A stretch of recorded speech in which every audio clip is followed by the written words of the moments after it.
Looks like we're live. And did you want me to have all the code officers come in to record them all in at one time? Yeah, it's probably a Got it. little more efficient. You want to call it first and then I'll. Ready to go on the record? Yeah, we're I mean, live. we ready to begin? We're ready. All right. Good morning, everybody. I'd like to call to order the City of Lake Worth Beach Code Enforcement Special Magistrate hearing for Thursday, January 27th, 2022. It's a little after 9 o'clock. My name is Keith Davis. I'm the special magistrate appointed by the city to preside over today's hearing.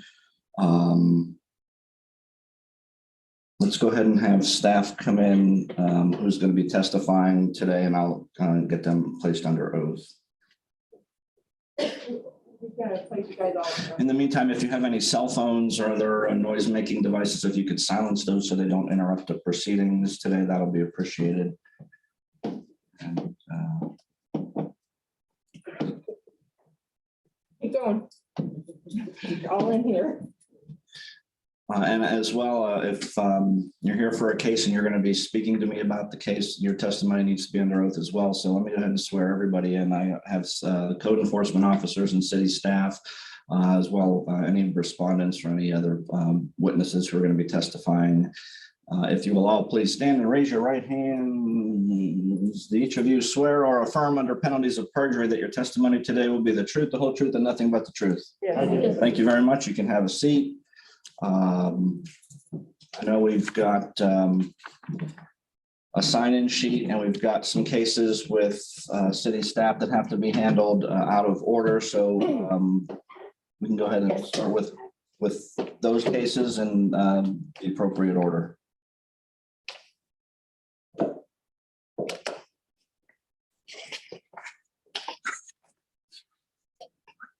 Oh, and when your case is called, you can come up to the podium to my left.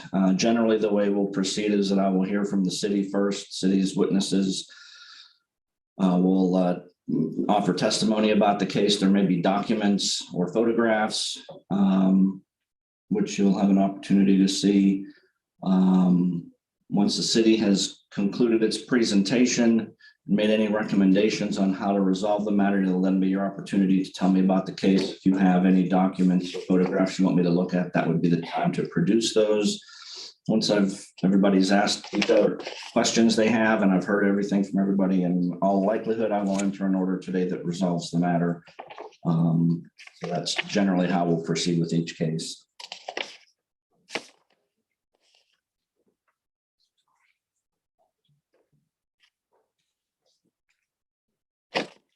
All right, special magistrate, the first case I'm going to call is actually the address. The city code compliance division has a case, and also Palm Beach County Fire Rescue has a case. So I'm going to call our case first, and then Palm Beach County Fire Rescue's case. Okay. So we're going to go to page 18, item number 55, case number 21-2053. Property address is 1800 Madrid Avenue. Property owner is 1800 Madrid LLC. Officer Hicks.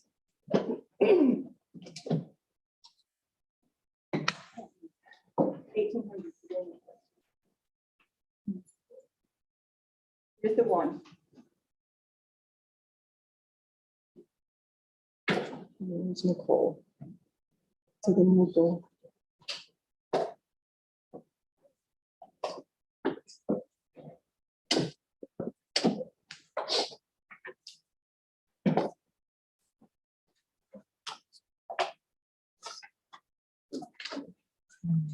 Thank you.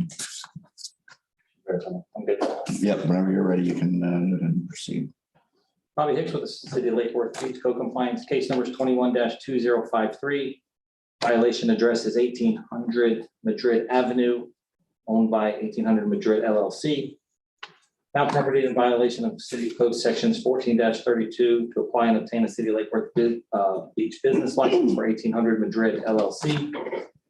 And please, section 14-35 to contact and pass use and occupancy inspection for 1800 Madrid LLC.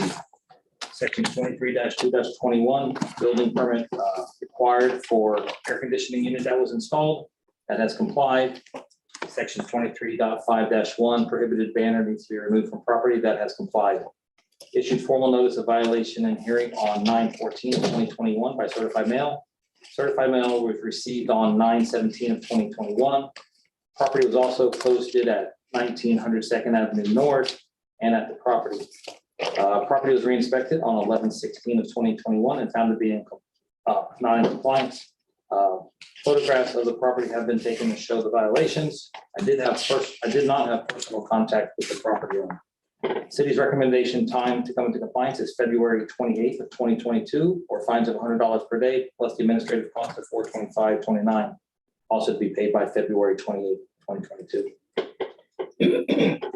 So the only things left are the business license and the use and occupancy certificate? Yes, sir. Okay.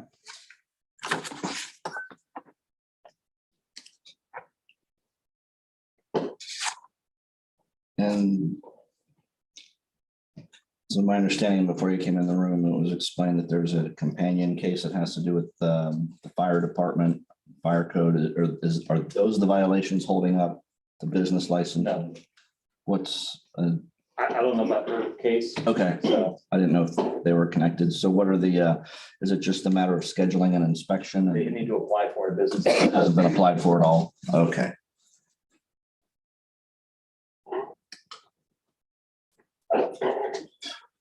All right, we have the respondent present. Yes, sir. Go ahead and tell me your name and address, and then you can tell me about the case. Yes, sir. Yes, sir. My name is Michael Moore. My address is 400 Nottingham. You want my address or the property? Your address. 400 Nottingham Circle. Thank you, sir. Yes, sir. And we can start with the business license. Business license here. I was told that they had submitted a receipt saying that they had submitted for the business license for the property. So I'm not sure on your end, maybe, I don't know if maybe something got mixed up or something got confused there. But anyway, whatever is needed to finish complying with that, they are in order to take care of that part for the compliance of the business license. Would you like to make that document part of the record in this case? Yes. Go ahead and show the city attorney, and then we'll take a look at that. Okay. Have you seen this, Mr. Hicks? Take a look at that. Is there any objection to that document being made part of the record? It also states down here at the bottom, business license is only valid with an approved inspection. Right. But so does this mean that it's at least been applied for? Okay, this is for King of Kitchen. We're looking for the business license for 1800 Madrid LLC. This is for the tenant. So this is for the tenant's business? Yes, the tenant is good. This is the owner of You the need property. You need the owner as the landlord leasing to the tenant Correct. that level of business license. You understand that, Yes, sir? sir. Yes, sir. All right. I'm gonna give this back to you. I'm not sure that we need to make it, or it doesn't sound like it's relevant to this case. Okay. Okay. And You have any questions about what you need to do in terms of getting this into compliance? we pretty much, I'm aware of it. I will discuss it with the owners. Okay.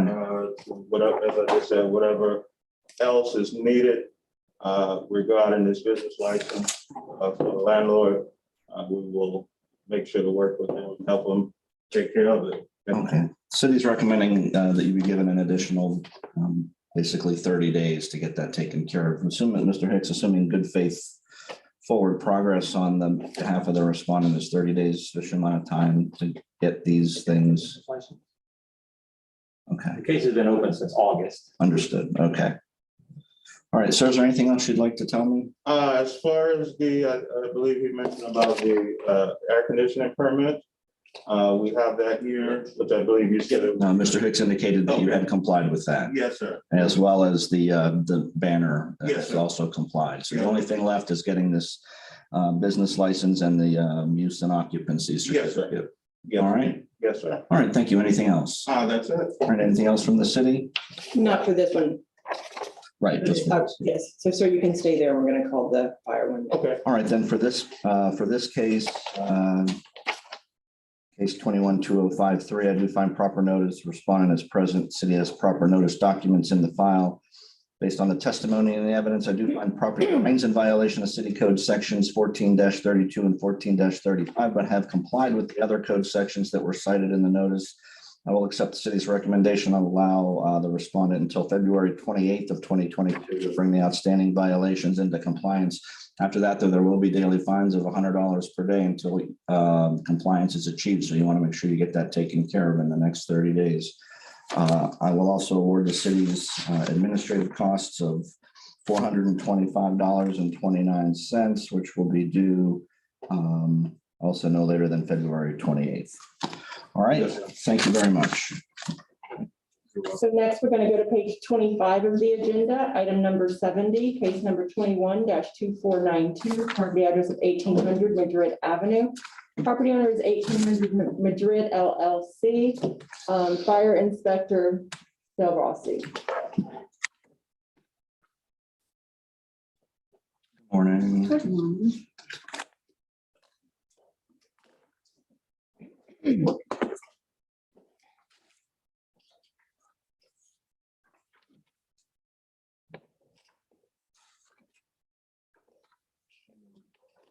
Go ahead whenever you're ready. Okay. Inspector Del Rossi, Palm Beach County Fire Rescue, property is 1800 Madrid Avenue, Lake Worth. So initially did my inspection due to a complaint of there was a lot of issues with false alarms, false fire alarms. Went there, did a complete inspection, found multiple violations. And what is still pending is they need to have an NFPA 80 door inspection on all of their doors. There are electrical violations throughout the building, multiple electrical violations. Emergency lights and exit signs are out. I need fire alarm documentation from the fire company stating that the fire alarm will be inspected semi-annually. Fire extinguishers, issues with locations and not being inspected. Fire sprinklers, they needed to have an NFPA 13 evaluation to make sure that there are areas that are missing sprinklers that are too close to walls. And I also need documentation stating they're going to be inspected quarterly from this point forward. There are quite a few violations on their last sprinkler inspection report that need to be corrected. All flammable and combustible liquids need to be in a flammable storage cabinet. And then they need permits for work that was done without permits. There was large amounts of equipment added without permits. Tenant separation walls that have been re-put in place, and exterior wall repairs. All right, so there are quite a few NFPA code sections cited. I was following along, but are there any that have come off of violation list that are now complied? Palm Beach County Local 18.2.2.2.1. It'd be for access. 2.2, and so that's complied. Yeah, it was my mistake. They had a Knox box off to the side that I didn't see. Everything else is still outstanding. Yes. All right. And on the both the original inspection report and the re-inspection, there's multiple pictures showing the extent of the violations. One thing I do want to say as well, when I went back to do the re-inspection, on October 19th, they had added more equipment without permits. So even after I told them we can't do that, they added more equipment. I met with their contractor on site on 11/19, went through everything with the general contractor and the electrical contractors. Mhm. And at that time, I found again, they added a large piece of equipment without a permit, blocking an exit. So they've added to the issues since the initial inspection. There has been a interior renovation permit applied for. It's in the review process, but the issue with that for me is it's only for one of the units. There are issues throughout the entire building that need to be addressed that haven't been, haven't been put in for review. Okay.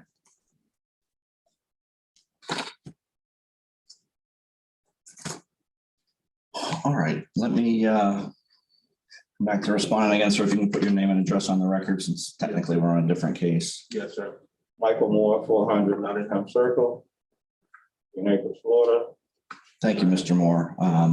You can proceed on fire inspection matter. We'll start with the one that has been permitted, as you discussed. We are aware of multiple issues there with the fire. I was present when meeting her back in October, the electrician, and also the fire contractors. The fire sprinkler contractor, they hired, so I have to follow up with them to see where that agreement is, so she can get a copy of the semi-inspection that she's requesting. Most of the ones she asked for regarding, well, what they asked for regarding the inspections from the other parties, fire alarm, I believe some of it might have been emailed. If not, we will make sure to get that over to her regarding those contractors, subcontractors.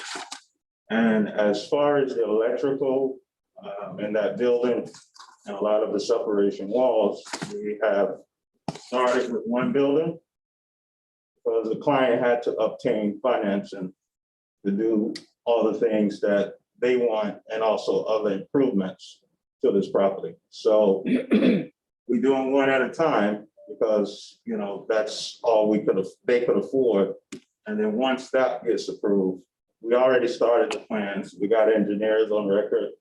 So everything has started with the other two buildings she referred to. One is in, which I do have a copy that she says that's in, and the other two is in process. We wanted to start all three, as she said, everything at once, but they couldn't afford to start everything because, you know, we had to do interior plans, site plans, drainage, all the electrical, plumbing, mechanical.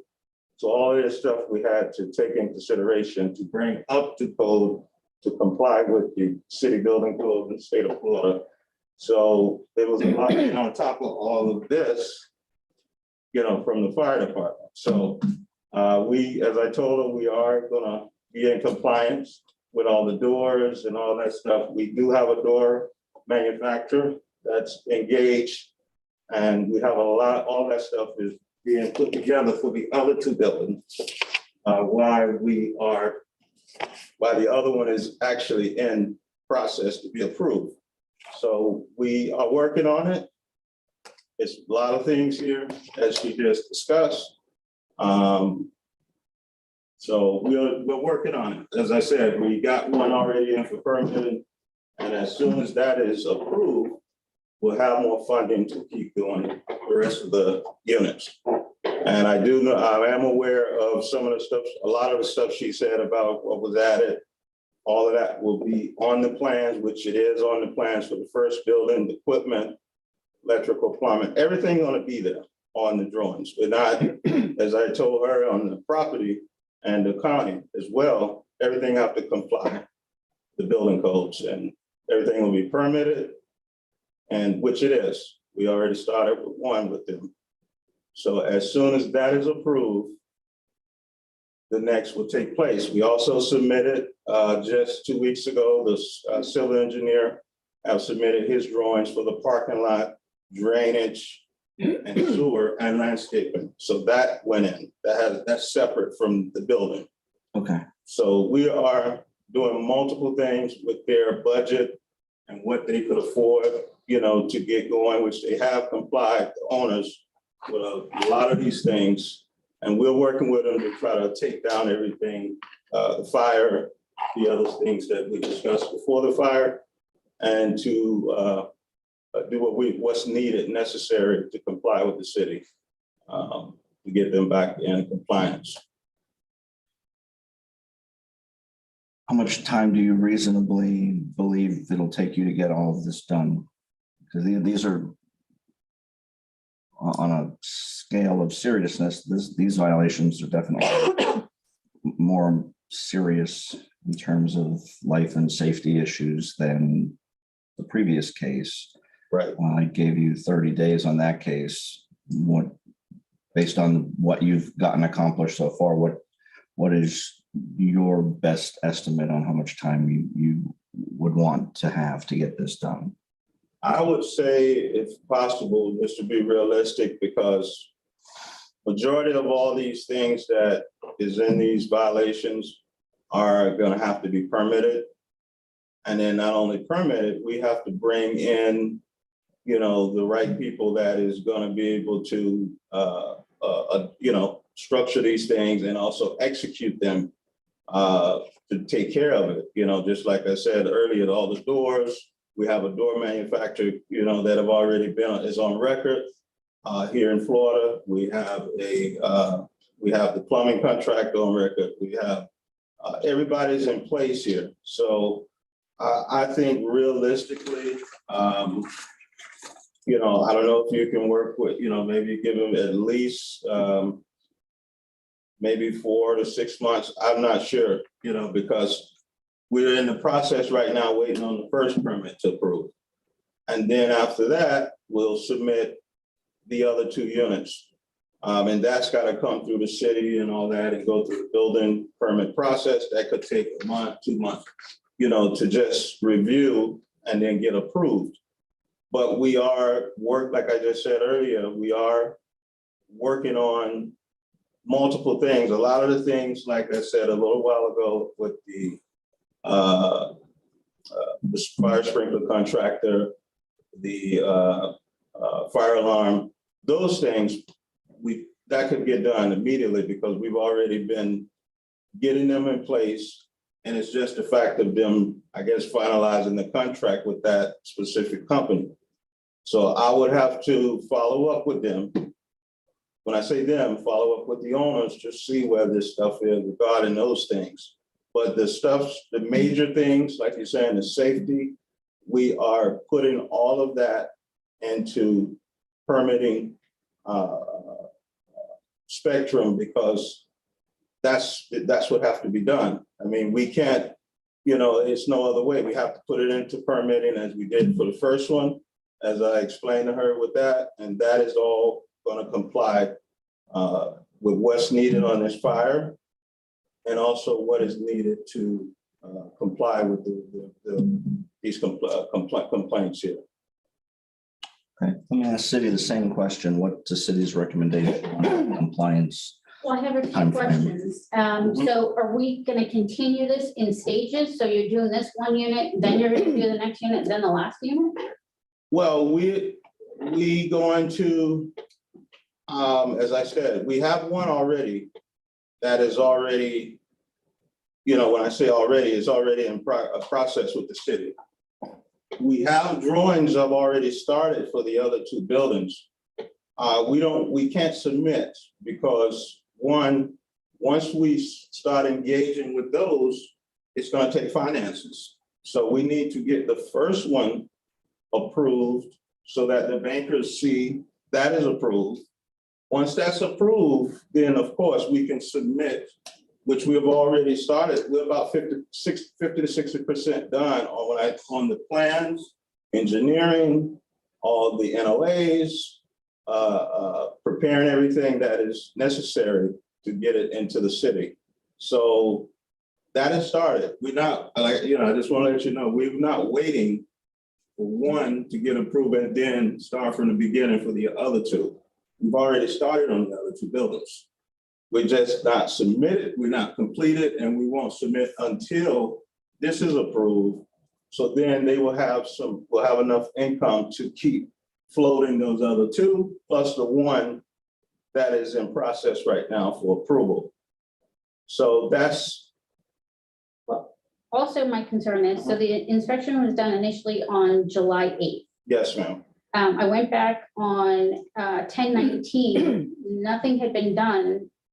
And so I said it was being turned over to code enforcement, and that's when they started doing things. So there was a 3-month period of nothing being done, just ignoring the violations. And then they started doing a couple things here and there. My concern is those 2 units are where the majority of the workers are. Mm-hmm.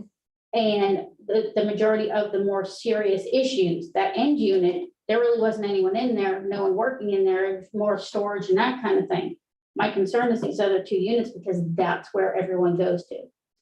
That's where the customers can come in and look at slabs of granite. There's more chance of a serious loss of life over there than in that end unit, and that's my concern.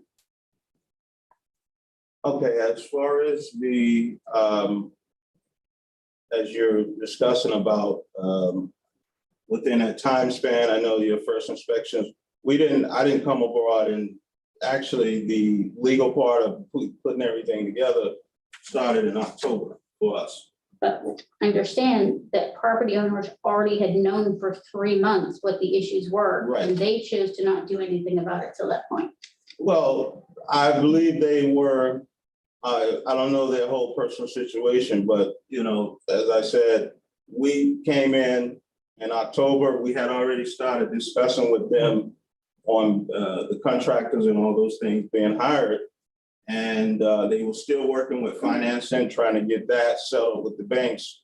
So it was a lot going on back from, I believe, from May of last year, of them going, you know, just having the violations, trying to work on the getting out of the settle, and then just trying to, I guess, bring in the right people to assist them, which they did hire somebody before, but they could not. It was just too much for them. So that's a problem they had. They had people to try to, you know, work with them and help them, but it was just that, you know, they could not assess them in this area. So we had talked to them back in July, and it was kind of back and forth. And then we had to submit, the contractor actually had to submit a lot of paperwork to the banks, and, you know, getting all that stuff approved, and so many things, you know, a lot of documents had to go in between July, August, and I think September is when the banks, you know, said, okay, you know, to try to approve the contractor and all those things, and then approve them for financing. It was about a lot of back and forth going, because, you know, it was going to take financing to clean up all of this stuff, because, you know, as you said, they probably were, you know, trying to do this and do that, or avoiding out a lot of things because of the funds. But as you said, you know, definitely we want to make sure that the safety of the employees, as far as the slabs and things, most of the clients I think they bring in, they do not bring them all the way back there, because, as you know, the equipment and stuff, I believe they try to keep them up front. But whatever is necessary, the fire sprinklers, fire alarms, permitting the equipment, doing everything that you're requesting, they are in gear to do that now, you know, because they have no choice. So they want to make sure whatever's necessary, which, you know, you came, when we met you out there with the electrical contractors back in, I think, October last year, and the fire sprinkler company, JW. So we are working with all of them to take care of this matter. All right, let me jump in. I get it. I think you get it. You're asking for 4 to 6 more months to get all this done. The city's probably vehemently going to object to that kind of time frame. Yeah, due to the nature of the violations, yes. And as I said, these are more serious violations. I mean, I'm inclined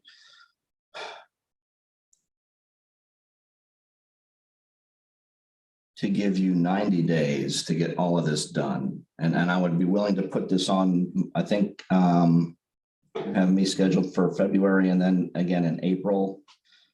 Correct. And put this on my April agenda to see, that would be right. That would be pretty close. I would set the compliance deadline for just before that April date. And depending on, you know, if I see serious good faith forward progress, even if there's still some outstanding matters, I would be inclined to listen to any requests for additional time at that point. But if I don't, because city makes a good point, this has been going on now for several months and there are still outstanding violations. So if you know, we're back, I would be inclined to just impose $250 a day fines at that point until compliance is achieved. And are all of these buildings occupied? Yes, sir. Is there, let me ask the city, I mean, are any of, if I grant and if I allow a 90-day compliance deadline or is human life in jeopardy with in any of these buildings? Because I don't want to go there, but I would like to see the electricians come in and cover up any exposed wiring, things that are immediate type of things, especially it's an industrial occupancy. So sparks and that kind of thing could cause an issue. So I'd like to see a few things on there taken care of. We could walk through and say, look, this is, like there's some exposed wiring, there's some spliced power cords, that kind of thing. If I see those things done to make it a little bit safer on that side, then we can work with the 90 days. when can that meeting occur? Can we set that up? Yes, sir. As you said. 90 Can that days. occur tomorrow? You mean as far as, For the city to come, walk through, point out these immediate issues that need to be resolved right away, like Mr. yes, Rossi just said. yes. I can either do today or Monday. I don't work on Or Friday. today, we can do it today, that's fine. All right, so I have a comfort level giving you 90 days. Yes, sir. Well, let's just call it April 27th, Yes, sir. because that's the day before the hearing. So if I do that, will you have an opportunity to take a look on that day and see where things are for the 28th hearing? So let's say, however, that's conditioned on this meeting taking place today Yes, sir. and you complying with, to Ms. Del Rossi's satisfaction with these immediate stopgap Yes, sir. issues. So that needs to be done. If you meet today, I want that stuff done. The things you're talking about capable of being done by Monday. If they can get like covers for exposed wiring I'll and give you a week. So Yes. by a week from today, whatever comes of today's meeting, those issues need to be buttoned up. That's Yes, sir. February 3rd. Yes, sir. If that happens, then I will give you until April 27th to get everything else taken care of. We'll have this on my April 28th agenda for a status hearing. And if it's not in compliance and you're going to request additional time, I'm going to want to see serious good faith forward progress in order for me to consider granting that. If I don't, I'll tell you now, I'll be extremely hard pressed to be convinced to give you more time. Yes, sir. So for housekeeping purposes, there is proper notice in this case. Respondent's representative is present and the city has proper notice documents in the file. I will find property remains in violation as cited, with the exception of 18.2.2.2.1, which has previously complied. I will allow until April 27th for the remaining violations to be complied. We'll set this for a status hearing on April 28th. I'll make a determination at that time regarding daily fines or additional time to comply. And that is predicated on meeting with Fire Marshal today and compliance with their requirements to take care of the immediate safety issues no later than February 3rd. Yes, sir. Got that? Yes, sir. All right, I'll sign that order. Thank you very much. Appreciate the time on this one, everybody. Yes, sir. Thank you very much as well, sir. What time, Mr. Rossi, you want to meet out there? why don't we say 11:30? Okay. Okay, Yes, ma'am. all right. Thank you. You're welcome. Next, we're going to go to, actually, starts on page 23, item 67, case number 21-2489. Then go to page 24. Property address is 1755 14th Avenue North. Property owner is Swinford Mattis and Andrea Wright Mattis. Fire Inspector Del Rossi.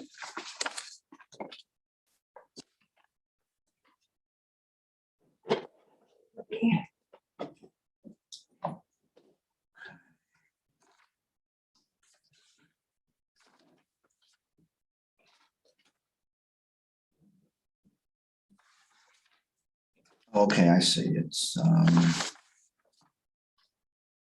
Kinda got on that. 1755 14th. Yes. I see the way that the agenda. Yeah, sorry about that. I got it. Morning, sir. Good morning, everyone. Good morning, everyone. Yes, basically. So let me, hang on, let me have you stand by. I want to hear from Ms. Del Rossi first, and then we'll come back to you in just a minute. My bad. No problem, thank you. Okay, there are a few things that have complied since this last inspection. I've received, let's see, 10.5.1 fire drills.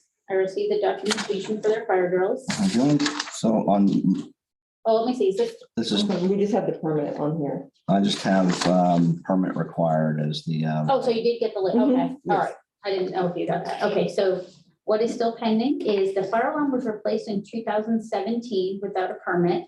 And then the radio communicator was installed for the fire alarm system sometime between 2019 and when I was there, 6/24/21.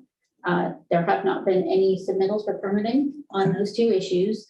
And then there was also changes made to the layout of the building since the last approved set of plans. The permit was finally approved for that on December 1st, but there have not been any inspections completed. And the initial inspection was done on June 24th. And I have had contact with the property owner, phone calls, emails, that type of thing. so there's three issues that need, there are three things that were done without permits that needed permits. One of those, a permit has now been issued, but it has to be inspected and closed. The other two, no permits Correct. for anything. Okay. So they need to apply for the two permits, get those issued and get the third permit inspected and passed. The fire alarm can be under one permit. So Okay, they only need one for that. And then, yes, they need to finish up the other one. so they need to get one permit, one alarm permit that'll take care of the other issues and then close out the permit that has been issued. Okay, And yeah, so get the fire alarm and the permit issued, and I can't apply until they final everything out on that as well. all right. Yes, sir. Go ahead and tell me your name and address, and then you can tell me what's going on with these permit issues. Okay, so my name is Sanford Mattis, and I reside at 7181 Leonard. Thank you, sir. Okay, yes, Your Honor. So basically, on the issue here with the start with the fire first. Yes, what he did back then at 17, I think he cleared the box, and then they came back, and the contractor was just a little bit late in getting the getting all his paperwork and everything, but being as it is an assisted living and it was going off and not working, he had to actually do some work here to keep everything safe before the permit was actually issued, but it was applied for. I got the permit now. I went to the Lake Worth website. I can show you here. It has been approved. The permit has for fire.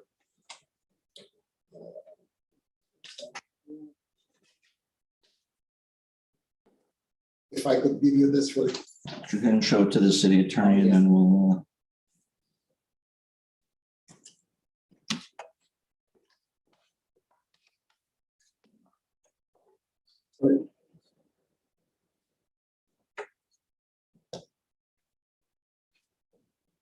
I didn't see this on there.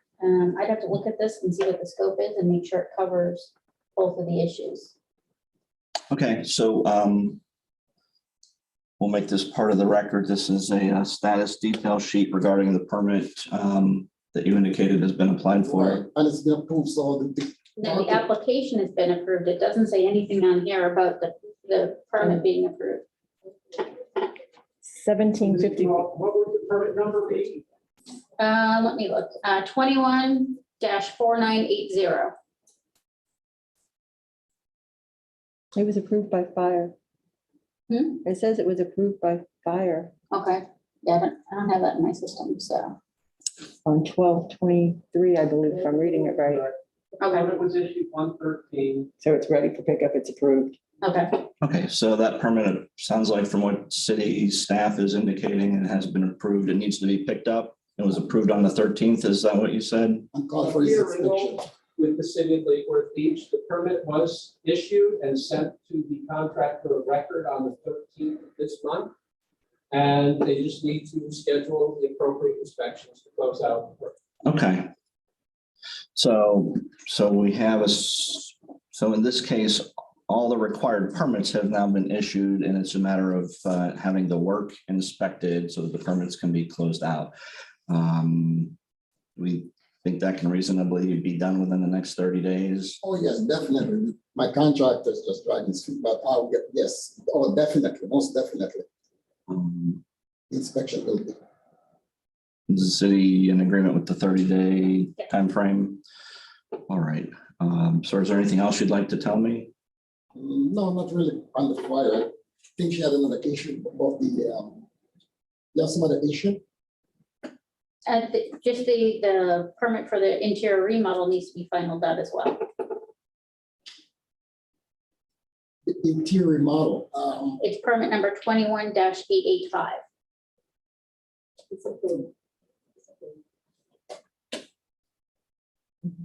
Yeah, it's been approved too. Oh, this has just been in. We haven't, there's a previous permit that's all been final out.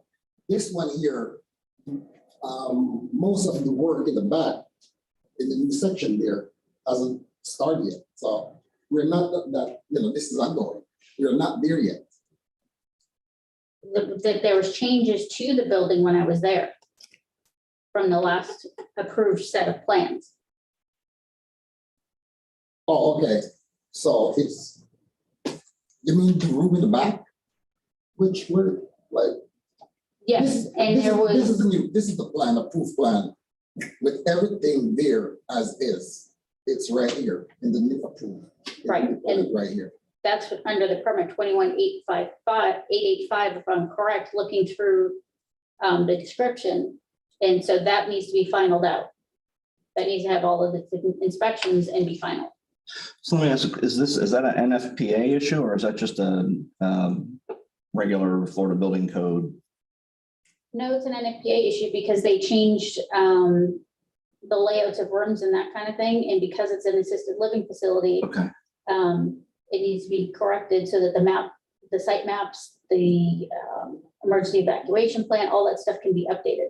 All right, well, certainly from what I'm hearing, it doesn't sound like that work's going to be anywhere near done in the next 30 days based on what you're saying. So what needs to happen for that to be in compliance for the code enforcement case? Get a status hearing in 30 days and see where they are. That would- I have no objection to that. It sounds like within 30 days, we can get the alarm permit closed out based on what I've heard.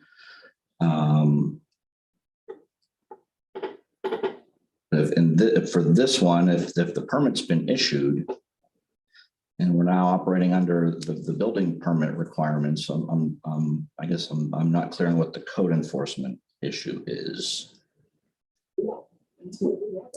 We don't, it's strictly fire requiring the building permit. Right, so that's why I'm asking Mr. Rossi, what needs to happen from your point of view on that permit to make that come into compliance with if the violation was permit required and then we have a permit. I'm not clear on what the violation is for this interior renovation. I understand there's an outstanding permit and work still has to be done, but I'm not clear on what the code enforcement problem is. What I'm really concerned about is the work that had been done when I was there. If we could get that looked at and approved, just to make sure, both building and fire are okay with it, with as far as, changing the layout of the building so we can get that evacuation map updated to at least reflect what is there now, and then they can continue with whatever other changes they plan on doing. That sounds like something that could be accomplished within the next 30 days. Okay, I see. Okay. Got it. And that's not going to close out the building permit, but that should take care of the code enforcement case. So what I'd be inclined to do here is give the 30 days to comply as described at this hearing. The alarm permit will be inspected and closed out. The interior renovation permit, there will be an inspection to get the evacuation plan up to date based on the work that's been done. And then that work will proceed under the building permit And I'm happy to set this for a status hearing on the February, what is that, 24th Yes, sir. agenda, just to see, make sure everything is in good shape. Does that make sense to you, sir? Sure. All right, is that good? City good with that? All right, so that's what we'll do in this case. There is proper notice. I do find, based on the testimony and the evidence, that the property remains in violation as cited. I'll allow 30 additional days, we'll say February 23rd, to comply, as we've discussed at this hearing. Set this for a status hearing on February 24th. On February 24th, I will make a decision on daily fines, if any, and what the amount might be at that time. The city is awarded its administrative costs, though, of $425.29. Those will be due no later than the February 23rd deadline as well. Okay, thank you, sir. I appreciate it. Thank you, Ron. Yes, sir. Okay, next we're going to go to item 66. I'm sorry, page number 22, item 66, page number 21-2487. Property address is 1926 10th Avenue North. Property owner is 1920 10th Avenue LLC. Inspector Del Rossi. Do you have another question, sir? Yes, please, Your Honor, with your permission, sir. Is it okay if I go, or do I need to sit until everybody is dismissed? No, if we're through with that case, unless you have any other matters that I'm going to be hearing today, I don't need you to stay. Thank you very much. Welcome to watch the show if you've got nothing better to do, but I'd be surprised if that was the case. Thank you. Thank you. Thank you.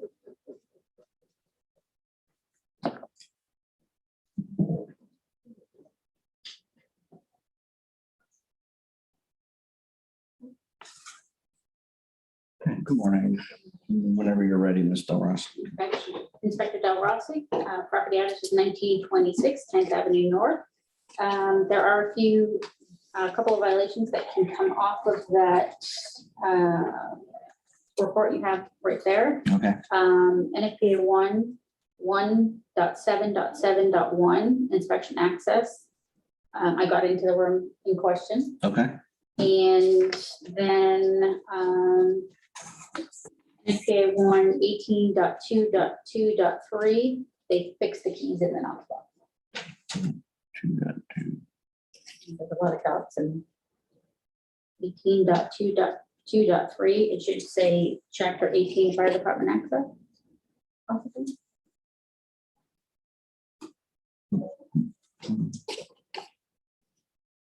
We continue on the next page on this one, I think, too. Yeah, Which one is it? 18, 2.2. Okay. Oh, So many numbers and dots. good thing it wasn't a snake that bit me.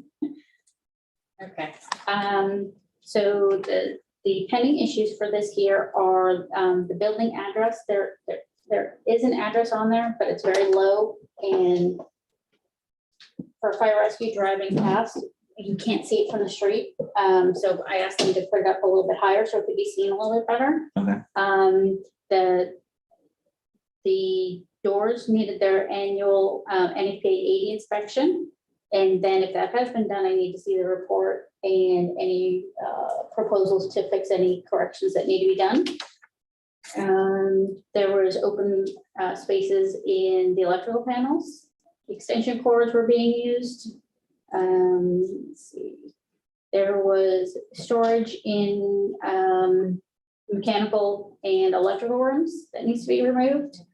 A couple of exit signs and emergency lights were out. Let's see. The fire alarm is supposed to be inspected semi-annually. And so I need to see the documentation stating they're going to do it semi-annually from this point. There are a couple of fire alarm breakers throughout the building that need to be locked to prevent turning off. Let's see. On the last alarm inspection, it showed that 2 smoke detectors failed. I need to see that that was corrected. There are several areas throughout the building that have penetrations in firewalls that need to be repaired with the approved UL listed assemblies. The fire pump, last I was there, it hadn't been done since 2019. from what I was told, it was inspected, but there were repairs that need to be made. So I need to see that report, see what the repairs are, so I can evaluate what needs to be done. There's 2 fire department connections on the property. They need to be labeled and say exactly what they go to. Same thing with the fire sprinkler inspection. It was done, but I haven't seen the report. And I need documentation from the fire sprinkler company saying it's going to be inspected quarterly from this point forward. The next one should be addressed on the door inspection, but I did see there were a couple of doors where the self closers and were either removed or damaged. So that should be addressed on the door inspection report.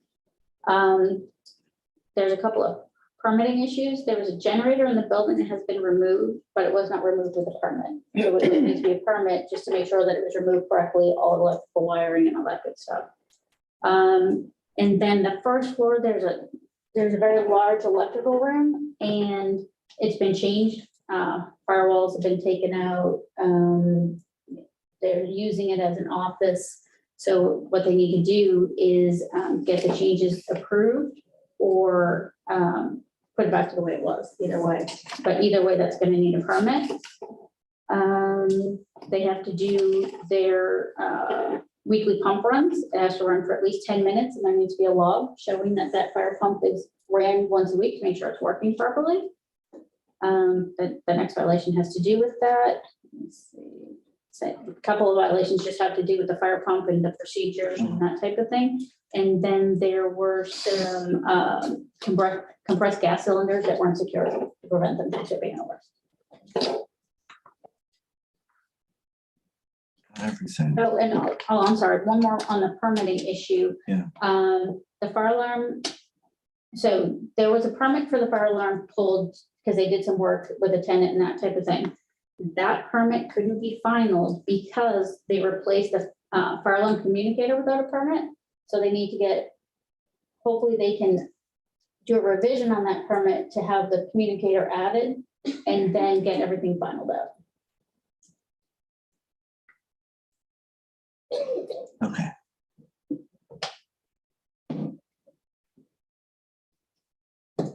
All right, yes, ma'am. Name and address, and then you can tell me about the case. My name is Pam Francis. My address is 6394 Squire Road, Lakewood, Florida. Yes, ma'am. So we had an employee that was working with, on all of this and did not do what she was supposed to be doing. We have hired somebody new coming in, and we do have some of the stuff being worked on. We did get estimates to fix things that the estimates weren't signed, so they didn't proceed with the work.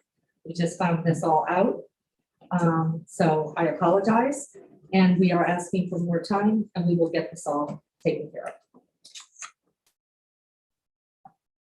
of. How much time are you thinking you need to get this finished up? Well, originally I was saying 30 days, but now listening to things that need permits, I need to make sure we have a new person starting in 2 weeks. She needs to give notice. She just today accepted the offer.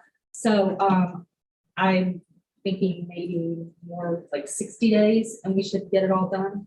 We are in the process. Things are going through. If we can, maybe she and I will sit down and go through all of this, and I will make a list so that the new employee will know exactly what she needs to do. What's the city's position on the ask for 60 days to comply? I'm fine with the 60 days. I would even be inclined, because someone new is coming on, we can sit down and talk about everything. I would be inclined to give 90 days because of the permitting issues.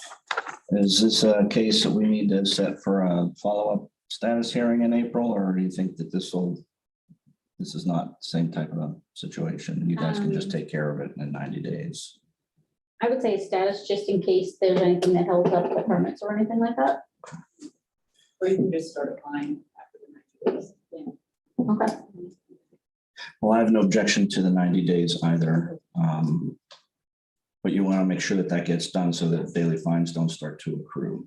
All right, is there anything else, ma'am, that you'd like to tell me? No. Anything else from the city? One thing that I just want to clear up, just because This was all brought to my attention last week, 2 weeks ago. I met with the fire, American Fire, Eagle Fire. Mhm. Not sure what the name is. But I was down in the fire room and he was saying that we have a 50 horsepower, it's 50 horsepower. I guess, I don't know. I'm just. Oh, the fire pump? Yes. Okay. And he said it only needs to run 5 minutes because, and then if it was a 20 horsepower, it has to run 2. If it's run 10. Tell him to send me the code on that because I'm not aware of that. Okay. If he sends me the code, I'm fine with that. Okay, and then he also said that it only has to, because you were saying weekly testing.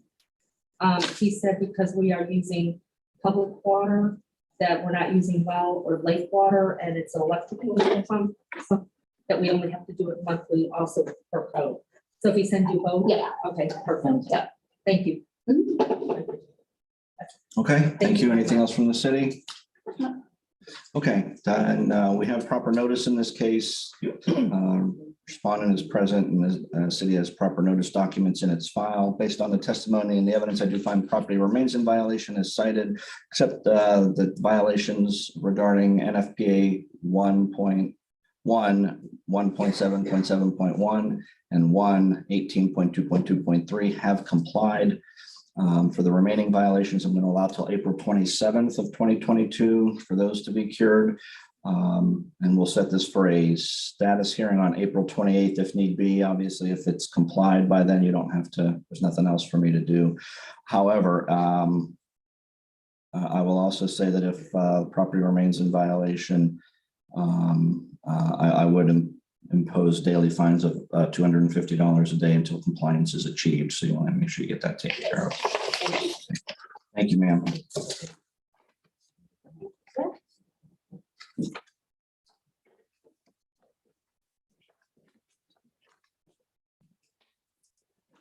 That all yours for today?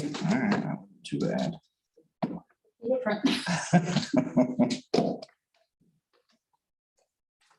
Okay, next, we're going to go to page 1 of the agenda, item number 1, case number 12-2686. This is a public request for a lien reduction. Property address is 202 Ocean Breeze, unit number 2. Owner is David and Anita Tilley, Officer Beware. And there's actually going to be 2 of these magistrate items, 1 and 2. I'll call them separate unless you want to call it together.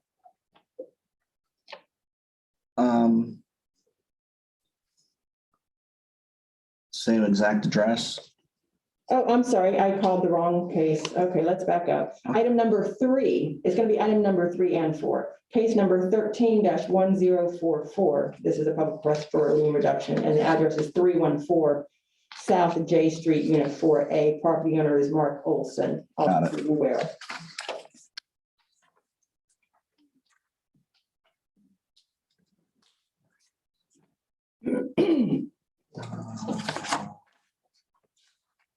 This is not a stipulated agreement, is that correct?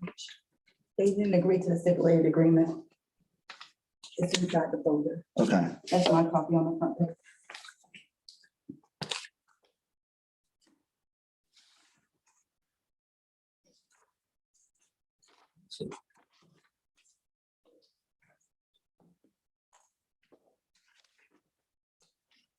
Or also Kathleen Bower with the city of Lake Worth Beach. Case number is 13-1044. Property location 314 South J Street, Unit 4A. The owner has otherwise met all requirements for the section 2-69.3 and 2-69.3.1 of the city code ordinance relating to the reduction of code enforcement liens. The lien is on property totals to $132,350. The city has attempted to enter into a stipulated agreement with the property owner, Jennifer Olson, agreeing to reduce the lien using the 200% of the property value of $32,000 and reducing the lien to $12,800 in accordance with what is allowable by the city's ordinance. At this time, the city is not inclined to any other further reductions. Thank you. Good morning, sir. Go ahead and tell me, good. Christopher Bernard, I'm attorney on behalf of the Olsons. Yes, sir. The Olsons are not residents of Palm Beach County. They are residents of Orlando. Just a little history about the property, if I may, and we do appreciate the significant reduction of lien. We would ask that the given circumstance here in the heart, there is a significant hardship given the history. And if I may give actually a little history Please. here. This was originally a 2013 violation, I believe it was. At the time, it was a failure to obtain a business license. And at that same time, there was a tenant in the building that wasn't paying rent, was destroying the premises, a lot of things going on at that property. Bottom line is that the owner never got any of these notices. They all went to the property. This owner, the tenant at the time had to be evicted. So essentially, this went unnoticed for a number of years by the Olsons, who are, again, residents in Orlando.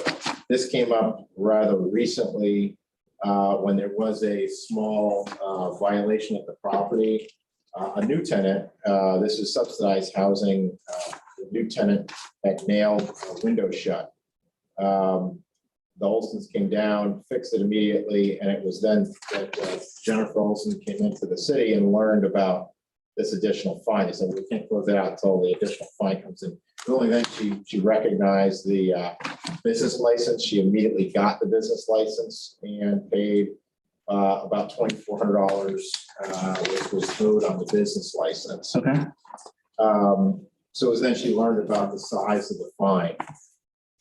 They do recognize the fact that they are liable to the city and that they should have gotten the business license. The reality is this is a property that's worth about $130,000. It is a property where the family has significantly put a lot of resources into the property. It's costing more than they're making on the subsidized rent on a monthly basis. And the fine, even at the reduced amount of the $12,000 offered, will be a significant hardship on the family. In fact, on the tenant, they would be unable to pay that fine. And it looks like that's about 10% of the value of the property. The Olsons are asking for a careful look at the fact that this was not an intentional violation. It was cured immediately. The only reason it's as high as it is was because the fact that they just had no notice. Whether the reality of them should have had notice, the reality is they didn't have notice. They're asking for leniency in the payment to make. They did pay the $2,400 that was owed for the business license. There's no actual violation of the property. They've been good standing homeowners and residence owners here in Lake Worth, and they don't have any other problems in the city of Lake Worth Beach. They're asking for leniency on a fine that they take into account that they paid the $2,400. They've offered they could double that and pay another $2,400, just basically doubling the fines that they paid to put a close to the matter. Okay. Have they revised their mailing address to the property appraiser's office for their properties in the city? They have. That was, they had come down, they had driven down here to deal with these problems just last month. And I think, I don't know if Jennifer met you at the property or. A mother. Mother, okay, yeah. So, again, they're trying to take care of this. This property's been a significant hardship on the family, just financially. Again, they're backwards significantly on it. And they are maintaining some subsidized housing there for a single mother. And we'd ask for some understanding on that, that they immediately pay to double the amount. They're also going to pay the $2,400 again, so basically doubling what they should have paid.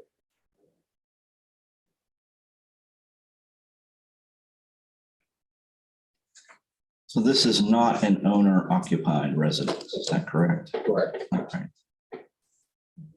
I mean, I'll ask the city attorney to make sure I'm correct, but the way I read the city code, I am limited to a maximum reduction of 10% of the outstanding lien. Is that correct? Which is, According to the property appraiser's address, the mailing address is still for this unit.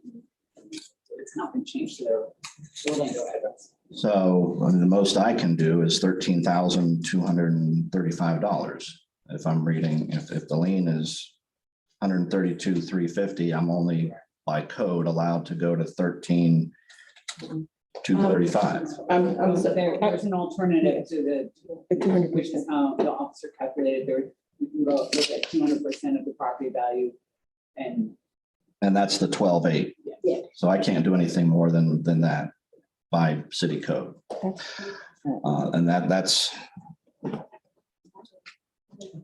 You need to keep. Maybe there's a question about the value of the property. I don't know. Is he looking at the property appraiser's valuation?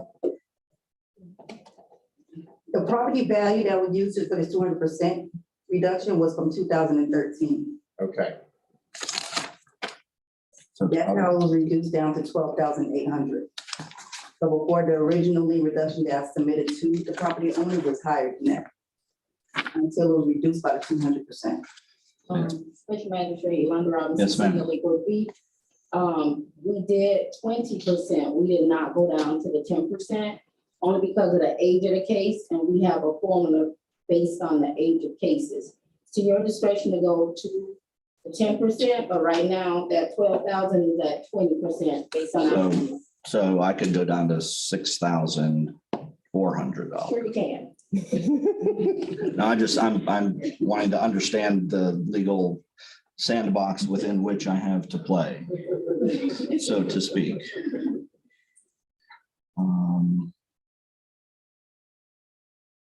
I would recommend, and again, it's an issue of the ability to pay, so I would obviously recommend if the special magistrate would be willing to give that consideration of the timeframe. And I recognize the fact that the property appraiser shows that address. They just put that change in at my direction just the other day. So I don't know, it's in process of being changed.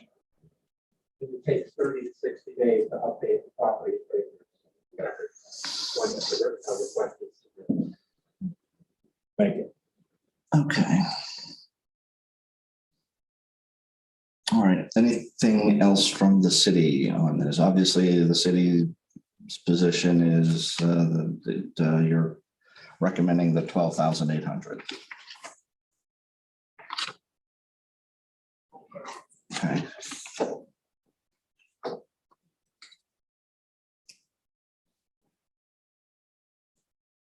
And tell me again, council, what is your specific, I know you're asking for leniency, but do you have a? Yes, yeah, the 12, even at the 12,000, and I do understand the rule, I think here, the 10% rule should certainly apply, given the variance of the significance of the problem, the fact that it was paid and remedied immediately. And thirdly, the fact that 12,000 is a family. They're a family of 4 children living in Orlando on a fixed income. They obtained this property not as an investment mode. This property is obtained through family, and they do maintain that property currently at a loss. If they had this $12,000 fund, they would likely be forced to fire sale the property in order to pay it. So I think that this scenario and the significance of the outcome of the fine would justify your use of your authority to reduce it to the 10%. I would say that's still a sizable fine for them to pay $6,000 on what was in effect not an actual condition at the property, but was a mishap. Clearly, they have to get the business license. Ignorance of the law is not an excuse, but it's an explanation. Thank you. When these liens are reduced, what is the maximum time frame that a respondent can be given to pay the reduced number before it reverts back to its original amount? Whatever your decision is. I'm completely so I could give them a year to pay or even. If they do not pay, then it reverts back to the original amount, but that's the choice. Okay.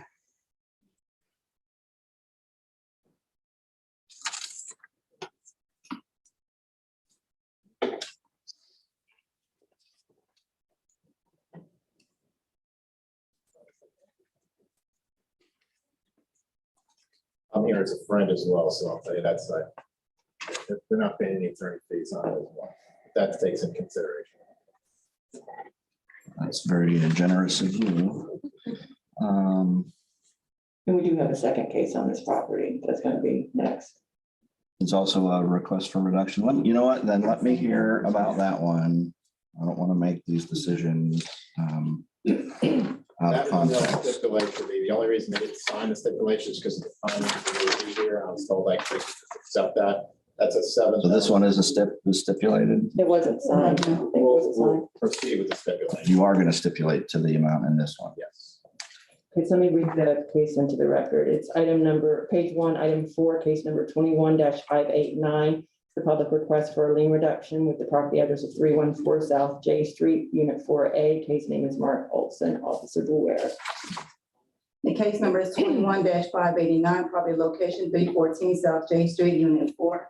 The owner has otherwise met all requirements of section 2-69.3 and 2-693.1 of the city code ordinance relating to the reduction of code enforcement lien. The lien addition on the property totals is $7,400. The city has attempted to enter into a stipulated agreement with property owner Jennifer Olson, agreeing to the maximum reduction of 10%, reducing the lien to $740. In accordance with what is allowable by the city ordinance. At this time, the city is not inclined to any further reductions. All right, so this one's pretty simple. It's $740. You're stipulating to that.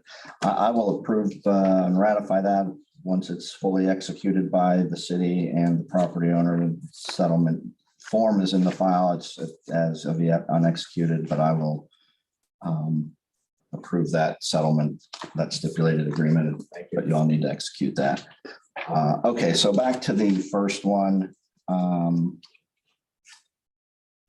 Haven't heard the arguments of counsel, testimony from the city.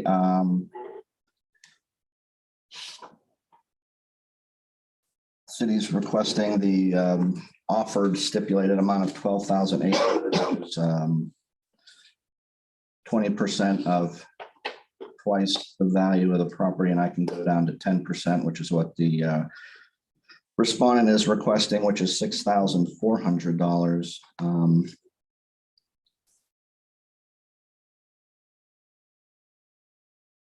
I appreciate everything that you said, and I'm going to lean on some of that in landing on my final number. But you know, one of the perils of being an absentee landlord, you got to stay on top of this stuff. The fact that you live in Orlando and own property in Lake Worth Beach, that's, in my opinion, is not an excuse. You know, we didn't know, we didn't get notice. That is one of the perils of running this kind of business, in my view. It doesn't absolve you of the responsibility just because you live 3 hours away. So I am going to reduce this to $9,000, and I will give you a year to pay that. But if it is not paid within that period of time, then it will revert back to the full $132,350. And that lien amount is exclusive of any administrative costs that may have been assessed in the case. Those stand on their own. They are not folded into the lien reduction. That's strictly the fine amount. Okay, thank you very much.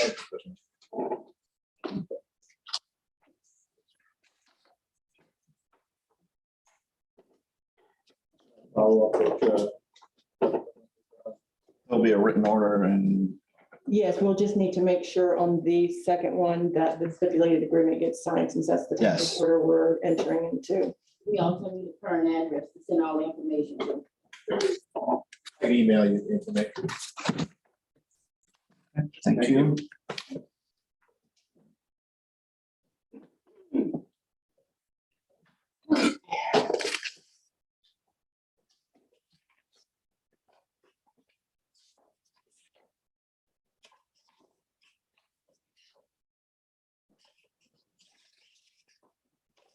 Next, we're going to go to page 11 of the agenda, item 35, case number 20-615, property address of 15-7 South D Street.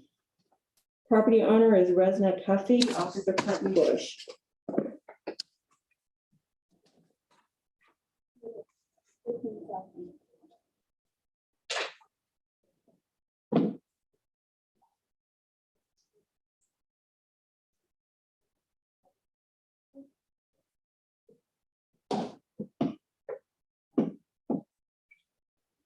Morning. Morning, ma'am. Good morning.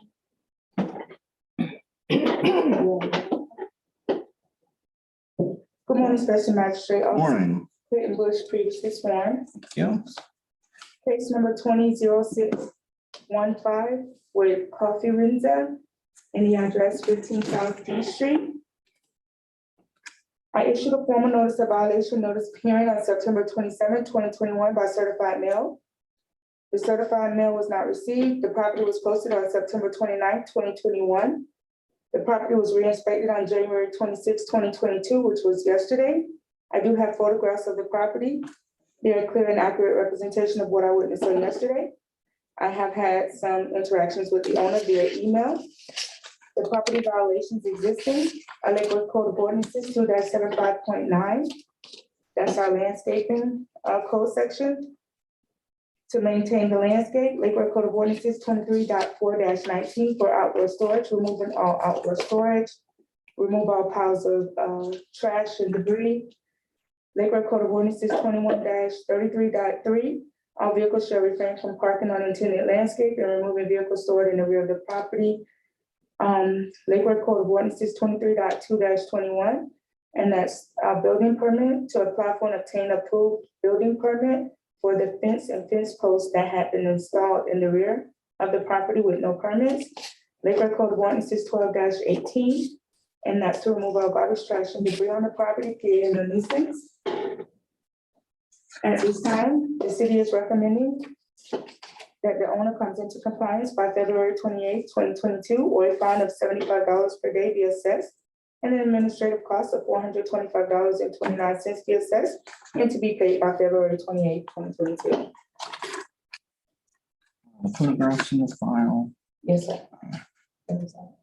On this side, With the case presentation. on this side. Yes, sir.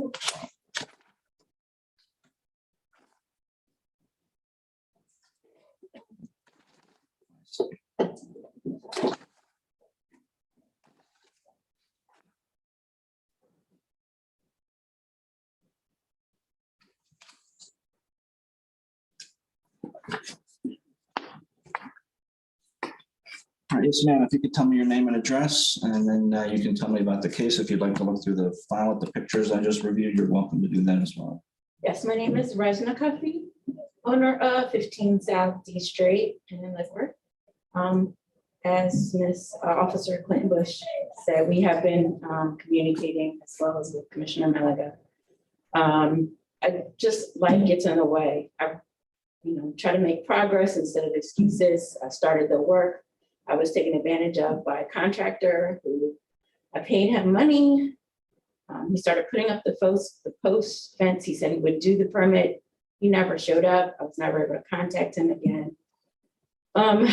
In terms of the trash nuisance, because I don't have a fence, their apartment buildings, they drink in the back, they throw stuff in my yard.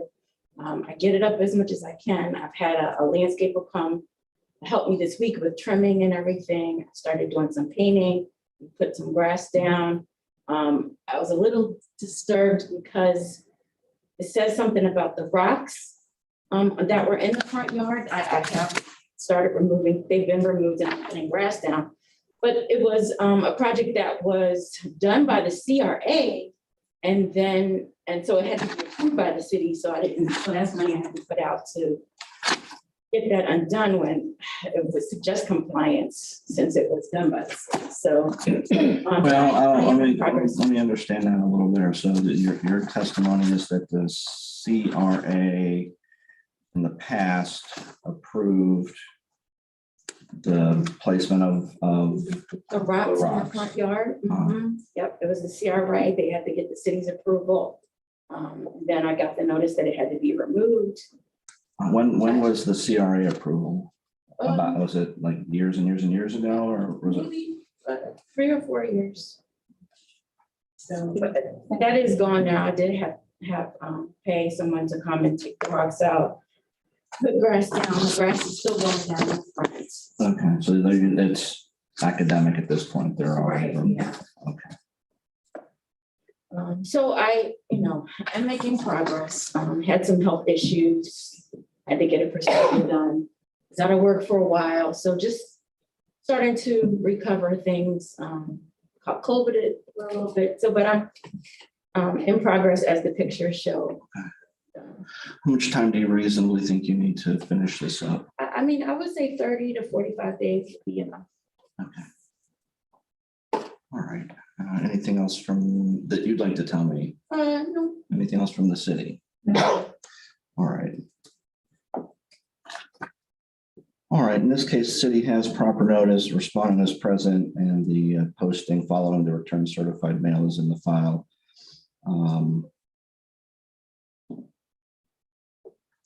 Based on the testimony and the evidence, I will find the property remains in violation as cited. I'm going to give you 60 days to finish this up. That's just put in a day on that. That's going to be March.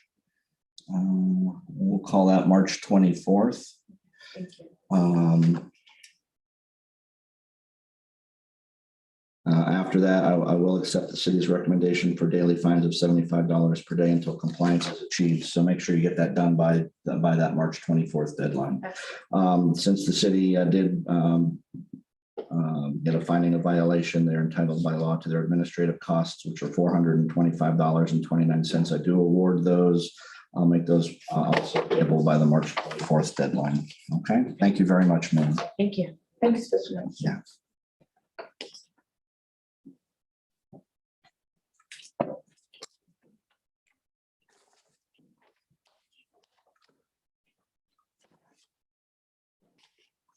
Next, we're going to go to page 7 of the agenda, item 22, case number 20-2153. This is a status fine assessment for 1221 Lake Avenue. Property owner is Algina Guran, building official Rimbo.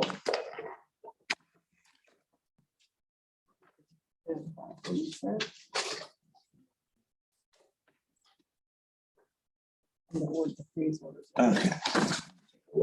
What we did.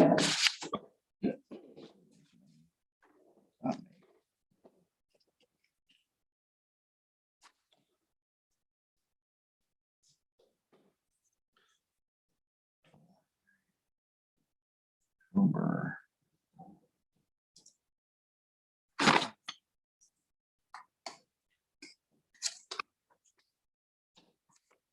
Wait until today.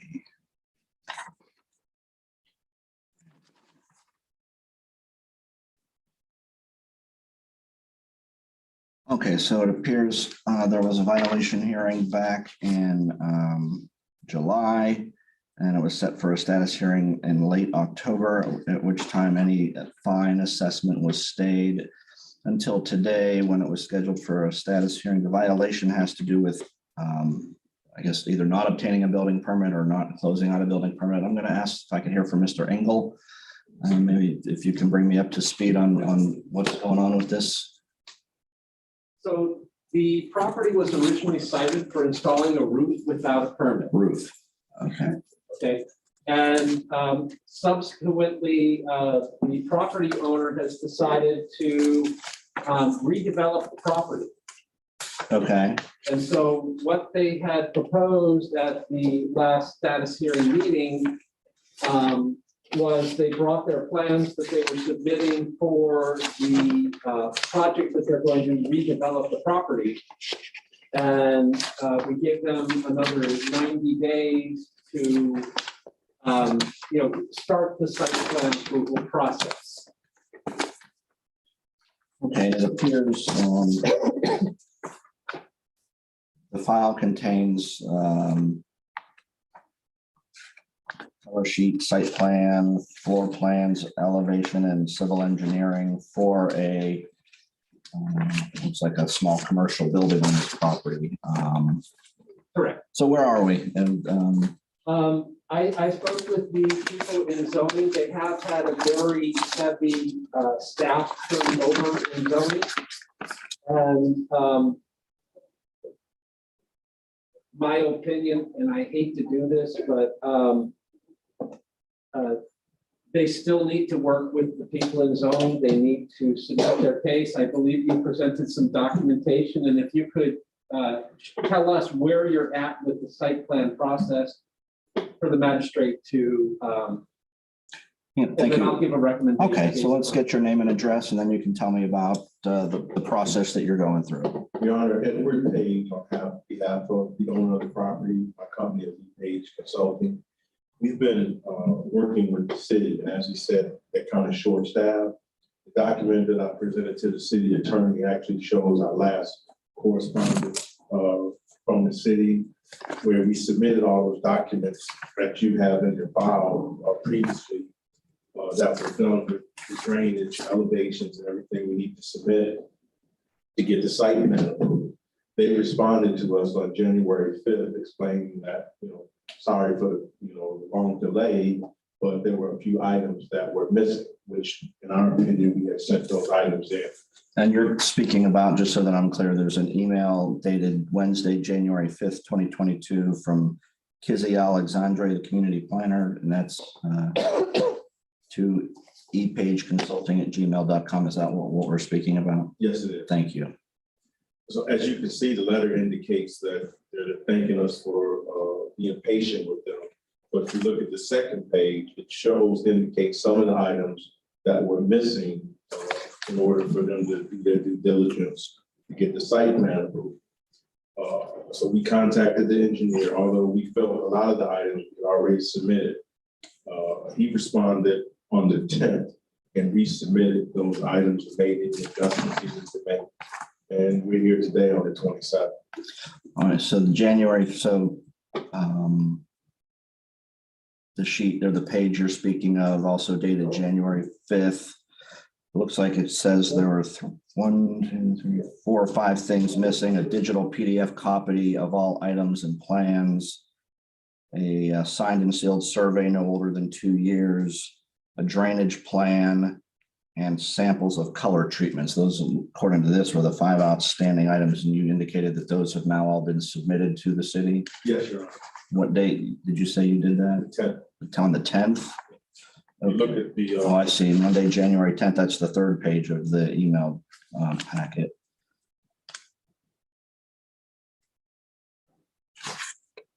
Okay, and was that the last communication with you providing the missing materials to the city? yes. Okay, so, Which, I'd like to indicate, I thought we sent those in, and as far as the PDF, I'm thinking that when the engineer sent it to me, the file was so big, when I tried to send it to them, they didn't receive it. So,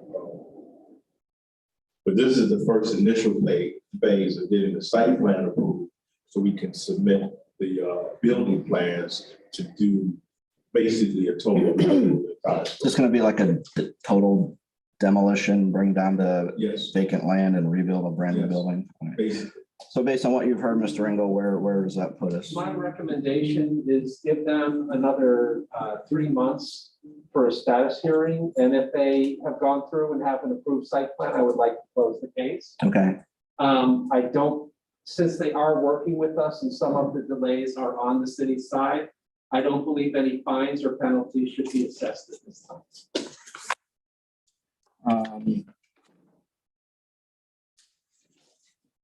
will the receipt of an approved site plan development order close the code enforcement case? That Because they're gonna demolish the Right. building and rebuild it, I like to encourage redevelopment in the city when appropriate. And in this case, they're going to invest a huge amount in the city, which, would only help the city. Ms. Linehan, anything else from your point of view? You good with that? Okay. Anything else from the respondent? You heard what the city's recommendation is. It sounds like everybody wants to work with you and try and get your site plan approved so you can build your new building. So we can set this for a status hearing on the April 28th agenda. That would be my next, or that would be mine. February, March. That's maybe 3 months. Hopefully, and if site plan's been approved before then, you can just take it off and close it out. If not, then we'll see where we are in terms of the process and do make whatever adjustments need to be made at that time. Does that sound agreeable to you folks? Yes, it does. Okay, and the city's good with that? All right, then I'm not going to take any action today other than to continue this hearing to the April 28th special magistrate hearing agenda for further status hearing. All right, yes, sir. Thank you, folks. Next, we're going to go to page 17, item number 53, case number 21-1447. This is a status hearing as well. Case address is 2139 Second Avenue North. Property owner is Van Linda Ironworks, Inc., Officer Hicks.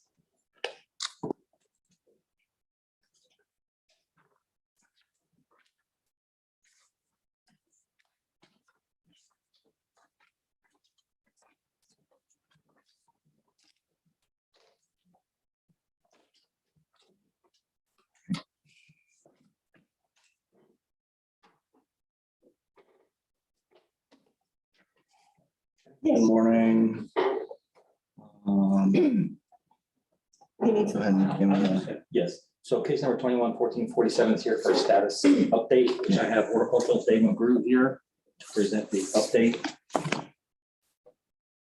The previous order. Thank you. It was here last seen in October. So this is a certificate of an occupancy certificate, Business license. denial, suspension, or revocation.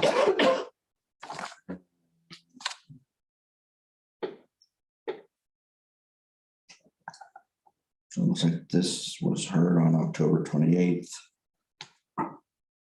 Finding violation was made. It's the first status hearing today.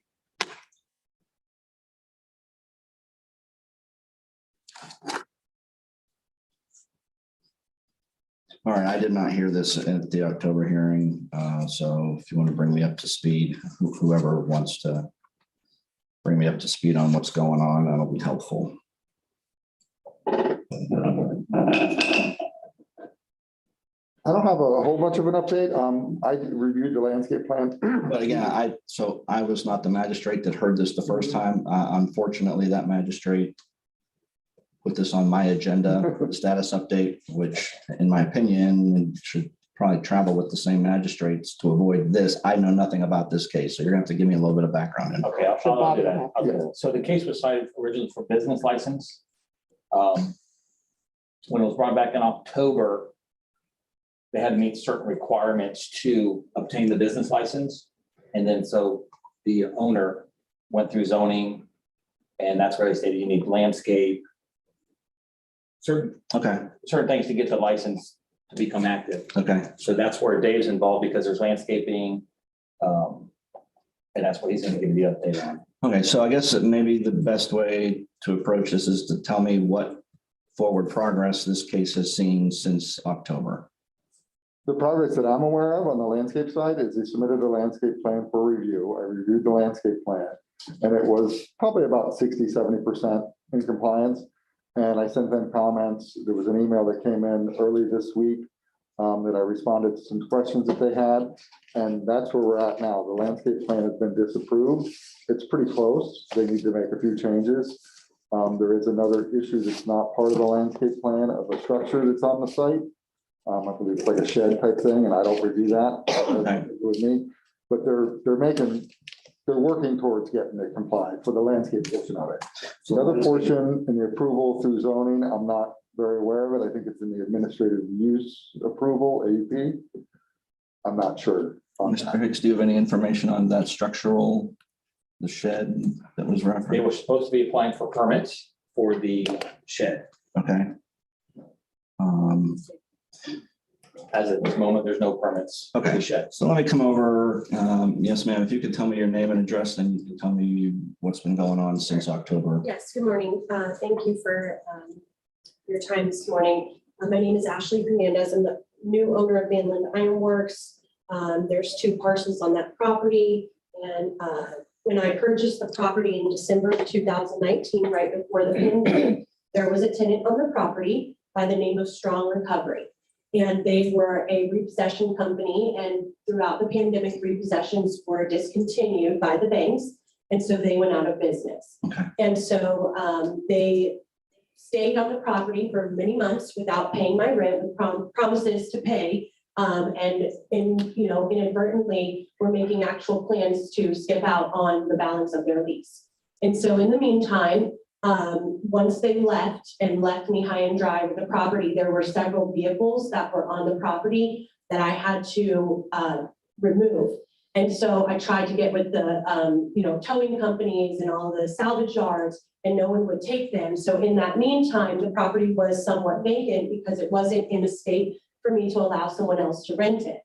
And so I guess Mr. Hicks came to the property about 6 months later, total of 6 months later, I was able to clear the property and get a new tenant in there. And when they came in, I was under the impression that we had everything we needed to have a tenant in the same capacity as the prior tenant, which was storage, outdoor storage. That's what the county has the zoning for that property is outdoor storage, as well as the city. And it was brought to my attention that no, one, we did not have a commercial rental license. So I immediately applied for the commercial rental license and also applied for the tenant to obtain their licensing to operate the business there. And from that moment forward, I was told, stop, no, ma'am, your zoning has been revoked and you need to turn in a request for zoning approval. And so I said, oh, well, this had always been outdoor storage, off lease only. The automobile company had it there previously. Then Strong Recovery was there. And so I did the same usage. And I had to apply $250 or somewhat for a letter letting me know that I was in fact grandfathered in for a conditional use letter. And so with that conditional use letter, in order for them to allow me to obtain the rental license, I then had to provide a survey and now updated landscaping. And now they're also asking me for a site plan for a 160 square foot shed that my tenant would like to have on the property so they can just do their paperwork. And so I do feel that I'm being drugged through a very red tape situation and where my hands are tied. I cannot get a rental license because I have to do updated landscape. I've paid, it took me, I requested a meeting in July, right immediately after Mr. Hicks came. I requested a meeting with zoning in July. I got my letter in September. Then I requested this, that was 2 months. Then I requested my survey a few weeks later, as I didn't really understand exactly what I needed. So I was trying to make sense of it all. I called immediately after that for a landscape architect. She told me she couldn't do anything until the survey came. I didn't get the survey back from Miller Land Surveying until November 11th. So once I received the land survey, I created the landscape and I got the plan back from them November. I submitted the landscape permit December 14th. And I knew that this date of the 27th was coming quickly. And I was, doing everything that I can to get this property up to code so that I can rent it to my tenant in the same capacity as before. But in the meantime, I did submit a revision of the landscape plan based on this gentleman's comments yesterday evening. And so it meets the requirements that he requested. However, I do think they're a bit over strenuous because if you can see, this is the exterior property line that faces Boutwell Road and 2nd Avenue North. Their revision comments were indicating that I needed to buy additional landscaping to put on this property line and this property line, which is actually adjacent to my other property. Why? I'm wondering why I'm being asked to landscape a fence line between my own two properties and spend additional funds for that. So, I just think that maybe this case needs a little bit more oversight from the staff here at the city. And I do feel that I'm being forced to jump through hoops. I'm doing it, but it's going to be expensive and time consuming. And also, may I say the last thing, I have sat with Aaron Sita, with my architect, with intentions and plans to develop my entire site. That's 4.5 acres on the gateway to Boutwell Road, the Industrial Park of Commerce. It takes money to do 4.5 acres worth of building development and time. And I find it a little bit it's just a little bit too quick. If I'm going to be developing the entire 4.5 acres, I believe we're doing this backwards.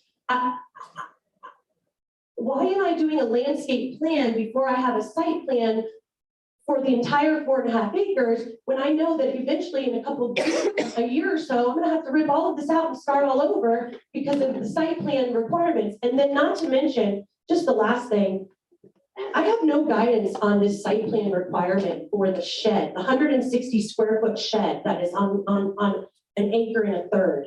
I mean, this is outrageous, and I appreciate you hearing my side of this today. I will comply, but a common sense approach should be taken in this case. All right.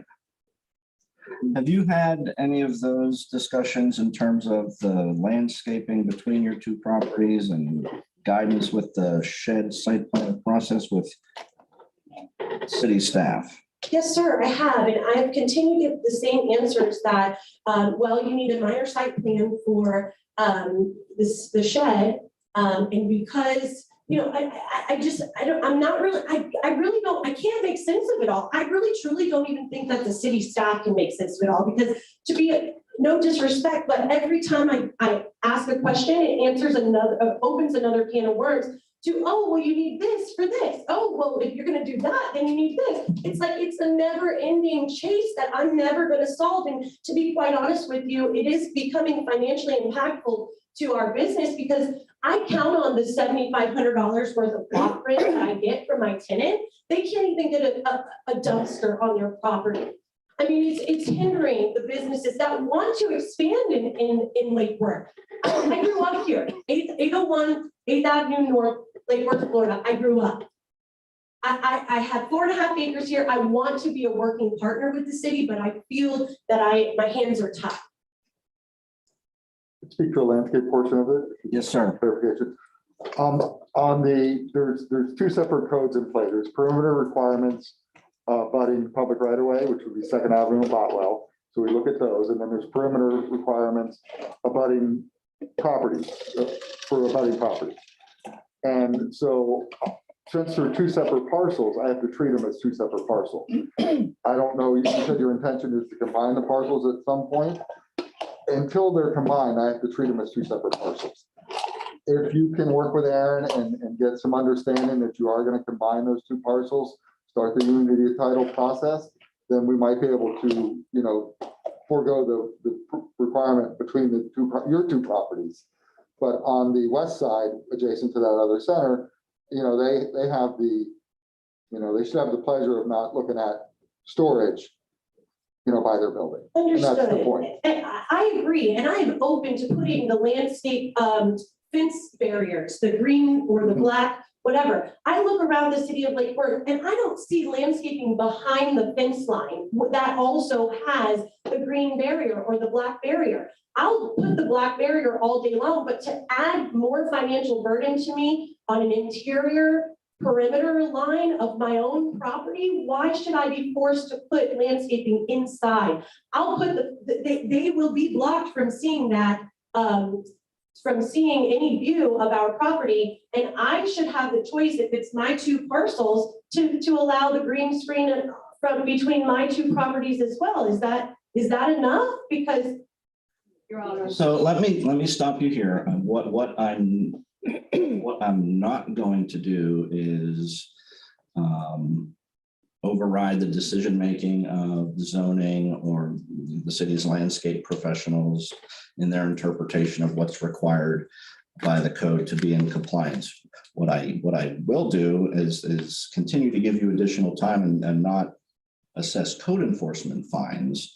The city would be amenable to 90 days. Okay, so, I mean, in terms of the code enforcement case, and I understand that there are multiple levels to what's going on with your life in this situation, but for the code enforcement case, you know, again, I think I would be happy to put this on my April agenda and look at it again at that time, basically continue this hearing to April 28th. It sounds like you're making forward progress on the landscaping piece of this, and your disagreement with what the city is telling you is required notwithstanding. It sounds like at least it's headed in the right direction. I'm not clear on what to tell you on getting assistance with the shed piece of this. Is this an existing structure that just needs to be inspected, or is this something that you want a new structure that you want to put in? So what I was told by Ms. Cito was that because there is no main building, that it's not a shed as an accessory, that it requires an entire site plan. And I understand that. This was a brand new shed that meets all, wind load requirements. It's a pre-engineered shed. I don't think it was very much money, but I have all the documents for the shed here. It's brand new. Okay. It came with my tenant, so that was June, July, August. They probably got it because it was on back order. So it's there.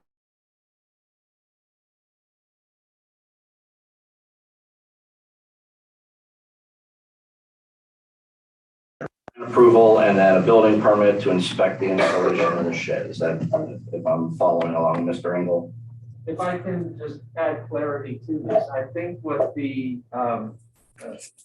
owner of the property is stating is that they cannot have the shed on the property because it's not a principal structure. And so we're kind of in a chicken and egg here with that. So the city wouldn't allow the shed under its current code. It's not allowed to be there It's at not all. allowed to be there. Okay.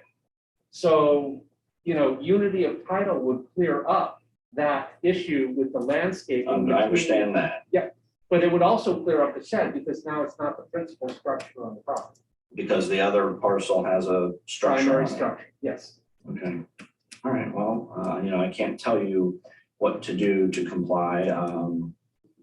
But if a unity of title will solve the problem, that in my experience, that's not a complicated thing to do.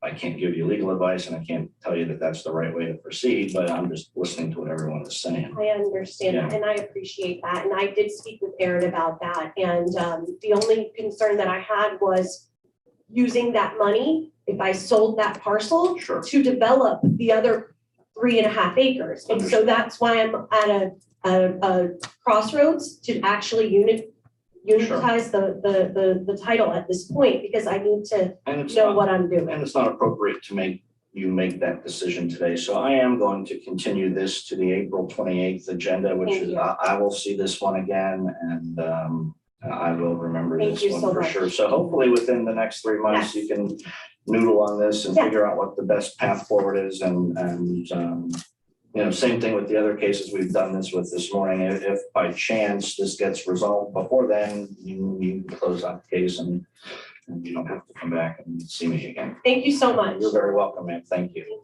Okay, thank you. Have a great day. Thank you. Okay, Special Magistrate, on the next one, we're going to be calling the attorney that's representing the property owner and not make it. We're going to go to page 7. It's item number 23, case number 20-123. Property address is 524 South Dixie Highway. Wait, which page? Page 7. Oh, there we go. Yeah, item 23. Yeah, CJS Tuckers, Lake Worth LLC, Officer Beware. And the attorney's appearing by telephone? Yes. Yes.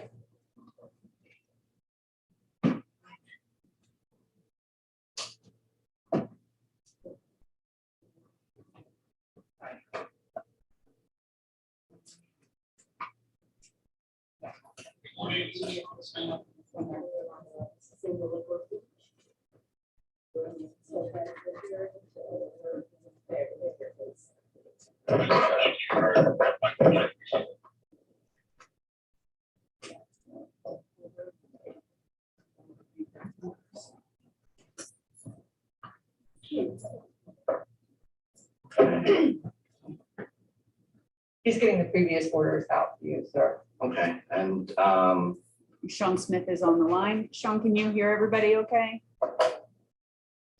I don't hear very well. I think I heard someone say, Sean, hear everyone okay? And it was very, very faint noise. it's Sean Smith. Is that your name, sir? Yes, my name is Sean Smith, and I'm an attorney for Checkers with respect to the property at 524 South Dixie Highway in Lake Worth Beach. All right, this is Keith Davis. I'm the magistrate. I just want to make sure you can hear me. Yes, I do, thank you. Okay, we're going to get started. I'm being handed the file for this case, and the code enforcement officer is going to bring me up to speed. Is this a Before we status hearing? begin, can I make a request on the record? Is that okay? This is a fine assessment. Fine assessment here. Okay, I've got the order finding violation. Go ahead, counsel. Thank you very much. And I apologize, I'm not there in person today. I did want to be there in person. My client certainly requested that I be there in person, but my family is having a COVID run through our house right now. My wife tested positive at the end of last week. My 2-year-old son tested positive on Monday. Well, I haven't tested positive, but I've certainly been sick. We appreciate you not being here. I did not want to be the person that affected on Lake Worth Beach today. So thank you for letting me appear telephonically. Yes, sir. And do request, my client asked that I request to continue the hearing to the next earliest available hearing to allow me to be there in person. So I do formally request that option. All right, look, was this already continued one time from October to today? It actually started in June. There should be 2 orders in there. Yep. Say the order finding violation is mine. I recognize the name.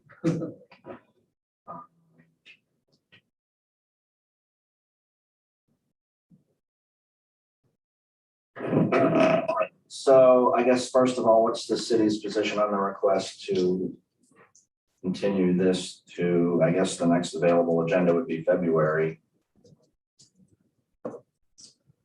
for council to be present in person? The city will do what your honor wants to do. We don't think the continuance is necessary. If we can present and really, we're talking about a couple minor remaining violations that can probably be closed out within the next 14 days. And the main issue is the tree mitigation penalty.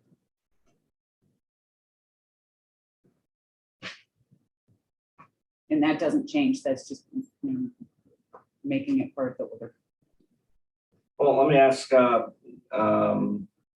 counsel for the respondent, is there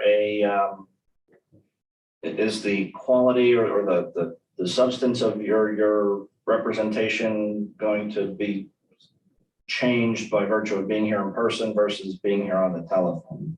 What's the difference? Yeah, I think so. And I because one, I wasn't really able to hear anything that was just said by the person that was just talking. I do hear you, Magistrate. I do hear the words you're saying, but I actually really didn't hear much of what the person that was just speaking said.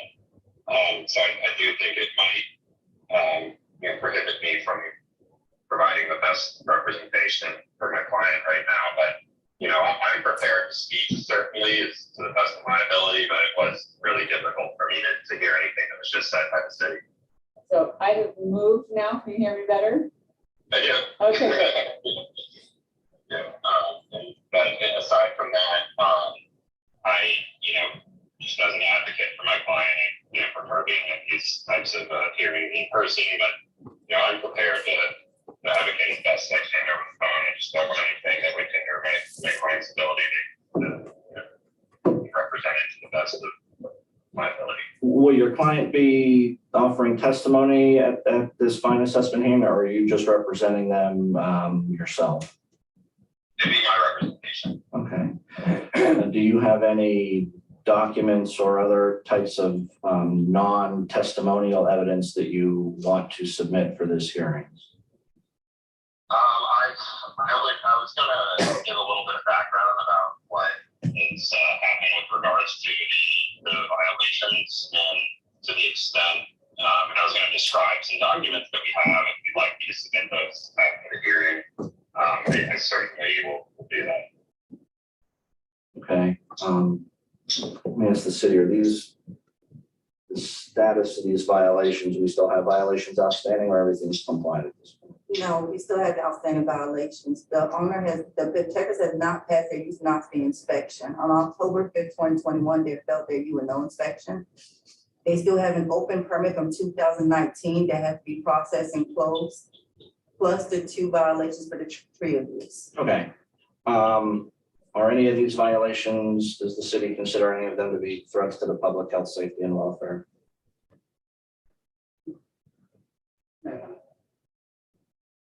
No.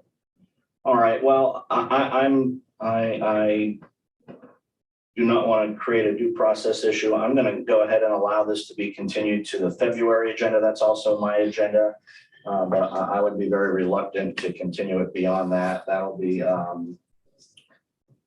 February, what did we say? 24th. February 24th at 9 o'clock. We'll hear this fine assessment hearing. That's also my agenda, I believe. So I will grant that request for a February 24th continuance. And we will expect to see you with your documents and let you make your presentation at that time. You're welcome. All right. Thank you very much. Thank you, Sean. I'll be in touch with you, okay? Okay, so that I believe concludes our present respondents. Would you like to take a quick break? Yeah, let's take 5 minutes. It's a little after. Let's come back at 11:10. We'll reconvene. It's 11:03 according to the clock. Come back in less than- All right. We're off the record. Taking a break.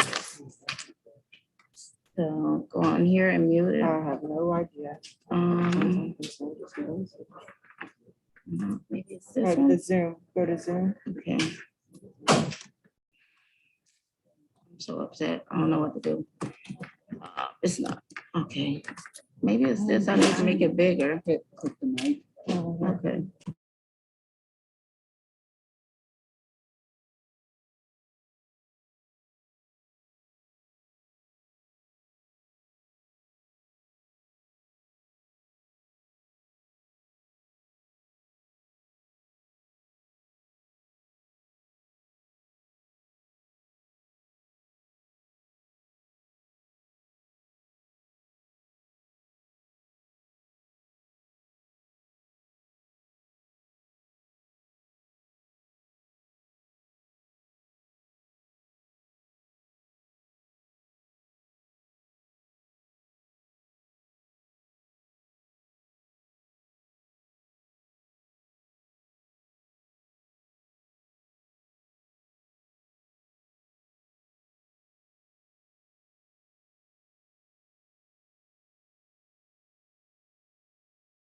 So I'm muted.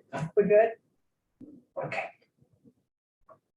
Okay, let's go back on the record. It's 11:10 and we'll finish up the agenda with the cases that respondents did not appear. Okay.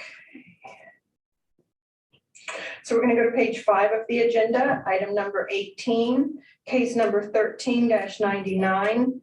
This is a public request for a lien reduction. Property address is 1980 Sunset Avenue, unit number 16. Property owner is Lola Lampropolo, Officer Hicks, and they have entered into a stipulated agreement. Bobby Hicks with the City of Lake Worth Beach. The persons executing the stipulated agreement have the authority to enter into this agreement and bind all respective parties to the terms contained herein. Owner has otherwise met all requirements of section 2-69.3 and section 2-69.3 and 2-69.3.1 of the city's code of ordinances. The lien existing on the property is over $70,950, and the owner agrees to pay $7,095 to settle the release of lien. The city will recommend to the magistrate that an order be entered reducing the lien to $7,095, and the owner agrees to make payment by April 27th of 2022. If the city does not receive payment as set forth above, the stipulated agreement shall be null and void with no further action taken by the city, and the existing lien amount of $70,950 shall be reinstated. Okay, I have the stipulated agreement for lien reduction in the file. I have reviewed it. It appears to be in proper order and is approved. Okay, next we're going to go to page 15 of the agenda, item number 46, case number 20-238. Property address is 829 South L Street. Property owner is Kathleen and William Manns, Officer Hicks. Property location 829 South L Street, property found to be in violation of city code sections 12-17, remove garbage cans from public view. Sections 12-18, remove trash and debris from entire property. Section 14-35, please obtain and schedule a passive and occupancy inspection. 2-75.6.2, remove plywood on windows, remove car park on lawn. The vehicles have complied. They're not parked on the ground anymore as of 9/14 of 2021. Please repair all siding on the structure on the property. Building should have approved address. That violation was complied. 2-75.9, trim landscaping around property, place living ground cover in all dirt areas of the lawn, trim all overgrown trees. Issue formal notice of violation and hearing on 10/6 of 2021 by certified mail.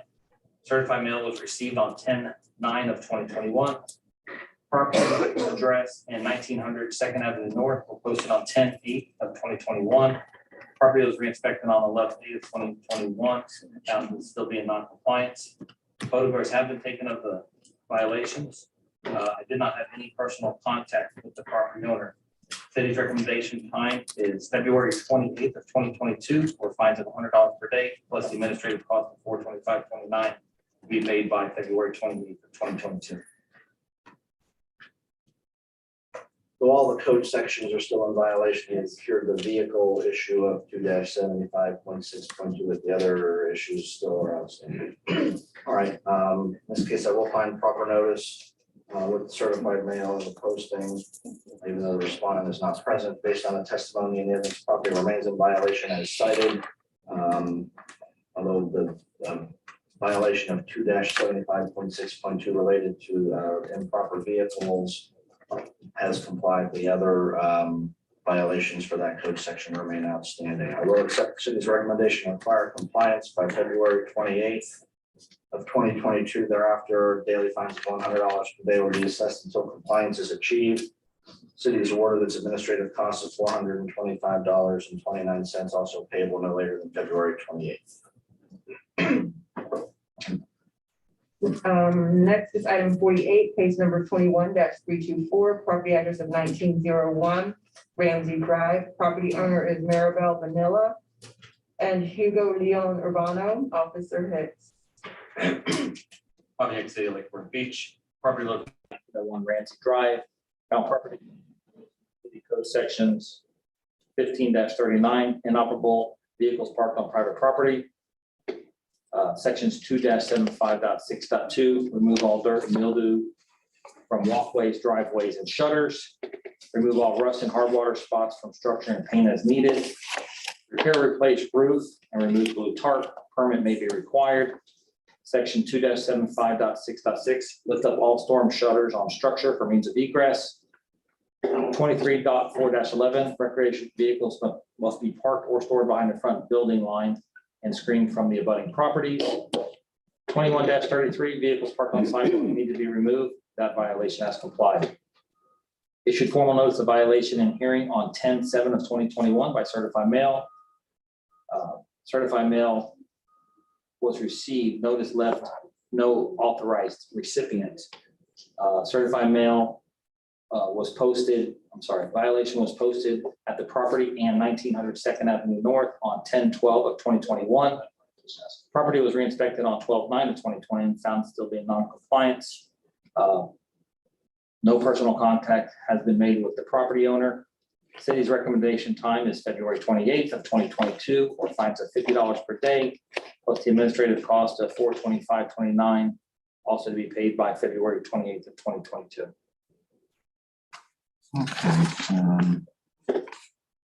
So everything's still in violation except 21-33 has complied. Yes, sir. All right. I do find proper notice with the posting following the return of certified mail. Based on the testimony and the evidence, I do find the property remains in violation as cited, except for the city code section 21-33, which has complied. I will accept the city's recommendation in this case, require compliance by February 28th/2022, and that daily fines of $50 per day will be assessed until compliance is achieved. City's awarded its administrative cost of $425.29 payable no later than February 28th. Next is item 50, page 16, item 50, case number 21-754. Property address is 1814 Lake Worth Road. Property owner is Public Storage, Inc., Officer Hicks.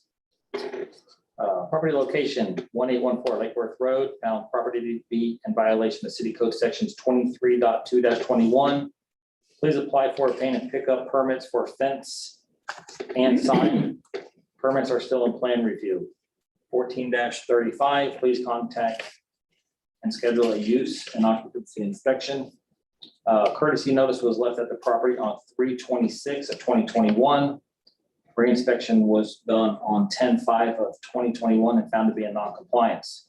Issued formal notice of violation and hearing on 10/20/2021 by certified mail. Certified mail came back, returned to sender. Posted the property and 1900 Second Avenue North on 10/21/2021. Property was re-inspected on 10/7/2021 and found to be in non-compliance. Photographs have been taken of the violations and attached to the file. Personal contact has been made with the property manager. City's recommendation time is March 28th/2022, or fines of $150 per day, plus the administrative cost of $425.29 being paid by March 28th/2022. Okay, we'll find proper notice of the return of certified mail and the posting, even though the respondent is not present. Based on testimony and evidence, I do find property remains in violation as cited. I'll accept the city's recommendation, require compliance no later than March 28th/2022. After that, daily fines of $150 per day will be assessed until compliance is achieved. City's administrative costs of $425.29 are awarded and payable no later than March 28th. Okay, we're gonna go to page 18 of the agenda, item number 54, case number 21-1955. Property address is 123 Erie Street. Property owner is Hedgerow 102 FL LLC, Officer Hicks. Location 123 Erie Street, found to be in violation of city code section 12-18, remove all garbage, trash, and debris from entire property. Section 14-32, to please apply for and obtain a City of Lake Worth Beach business license. Section 14-35, please schedule and pass a use and occupancy inspection. Section 2-75.6.2, remove all dirt, mildew, and peeling paint and rotten wood from property and paint as needed. Repaint all flashing around roof line on structure. Repair door on meter room, replace missing glass on parking lot lamp. Section 2-75.6.6, means of egress, remove all boards and screws from windows. Remove all barbecue grills from in front of apartments. Sections 23.4-7, keeping parking lot free of holes and debris, keeping drainage system operational and free of debris, keeping all wheel stops anchored so that keep them in place. Keeping directional arrows and striping visible, faded arrows and lines are to be repainted and when it becomes necessary. Permits will be required for resealing and restriping. There are still broken parking stops and the work was done for the reseal and the restriping without permits. Section 12-7 dumpster requirements. All dumpster enclosures shall be kept in good and structurally sound condition and aesthetically pleasing in surrounding properties. Issued formal notice of violation and hearing on 10/8/2021 by certified mail. Certified mail came back as in transit. I posted the property in 1900 Second Avenue North on 10/12/2021. Property was re-inspected on 10/9/2021. Found to be in non-compliance. Photographs have been taken of the property of the violations that show. Personal contact has been made with the property owner. The city's recommendation time is March 16/2022, or fines of $100 per day, plus the administrative cost of $425.29 to be paid by March 16/2022.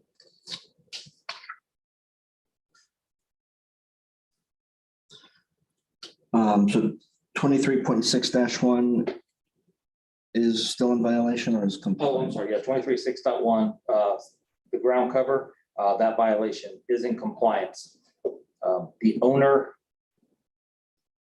most of the property's done, but he's still in violation of each code section. He's just got a little bit of each. Okay, so there's still some outstanding Yes. items on Yes. 20. They're all still in violation except for the ground cover. Okay.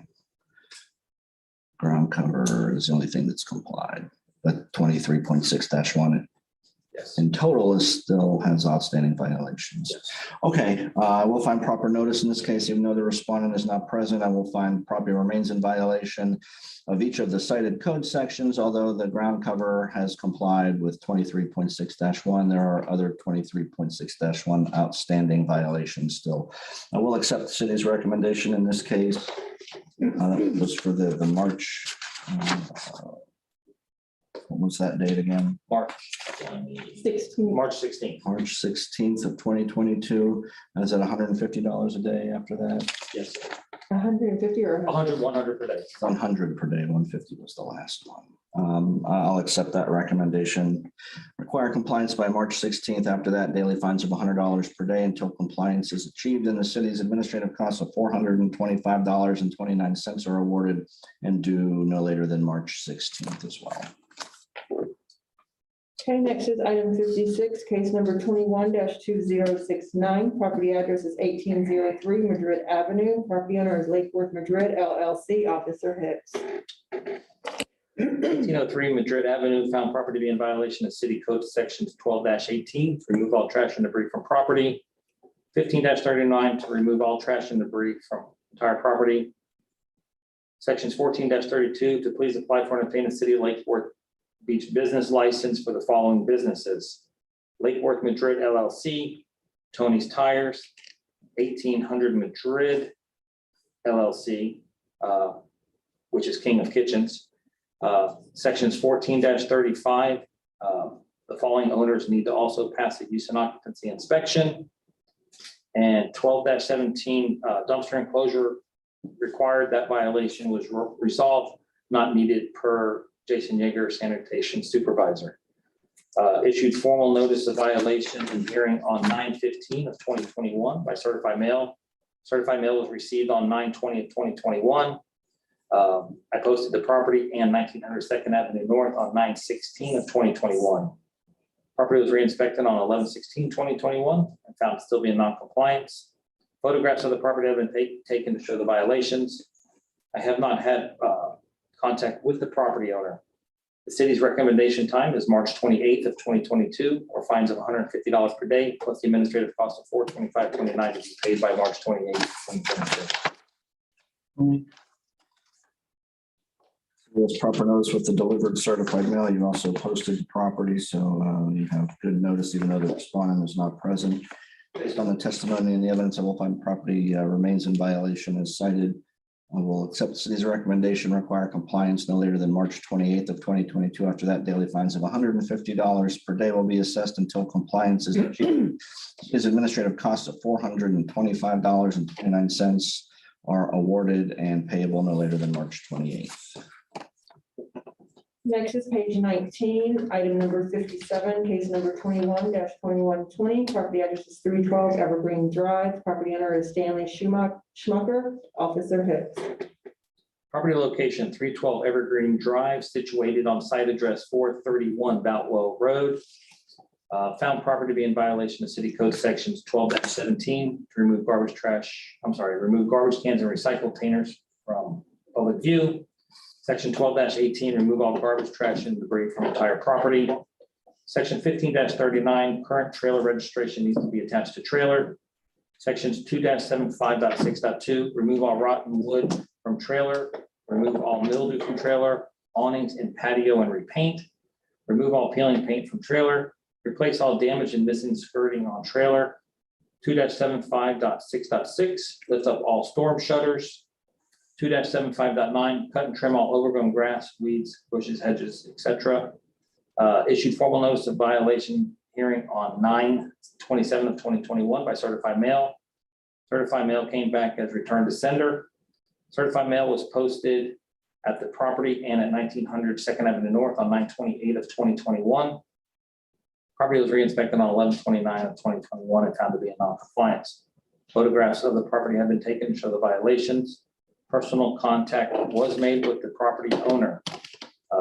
Recommendation time by the city is March 28th of 2022, or pay fines of $50 per day, plus the administrative cost of $425.29, also to be paid by March 28th of 2022. Okay. Property, nothing. City has proper notice with the posting after the return of certified mail, even though the respondent is not present. Based on the testimony and the evidence, property remains in violation as cited. I will accept the city's recommendation, require compliance no later than March 28th of 2022. After that, daily fines of $50 per day will be assessed until compliance is achieved. City's administrative costs of $425.29 are awarded and payable no later than March 28th. Next is item 58, case number 21-2339. Property address is 426 Date Palm Drive. Property owner is Juan Fernandez Rodriguez, Officer Hicks. Property location 426 Date Palm Drive, situated on site address 431 Boutwell Road. Found property to be in violation of city code sections 23.2-21. Please apply for and obtain permits for fire damage repairs. Trail was also red tagged by building officials for work being done without permits. Issued a formal notice of violation and hearing on 12/6 of 2021 by certified mail. Certified mail was received on 12/9 of 2021. I posted the property in 1900 Second Avenue North on 12/6 of 2021. Property was re-inspected on 12/9 of 2021 and found the property still to be in violation with no permits obtained. Photographs have been taken to show the violations. I have not had any contact with the property owner. City's recommendation time is March 28th of 2022, or pay fines of $50 per day, plus the administrative cost of $425.29, also to be paid by March 28th of 2022. You've seen the photos. If you broke off the trailer on fire, and we made all the repairs. Right on the left side. Over here. That's the right, yeah. Oh, there we go. Yeah. So that's the fire photos, and then the photos behind it will be of the repairs done. I see. All right, the city has proper notice with the delivered certified mail. No, the respondent is not present. Based on the testimony and the evidence, I find the property remains in violation as cited. I will accept the city's recommendation, require compliance no later than March 28th of 2022. After that, daily fines of $50 per day will be assessed until compliance is achieved.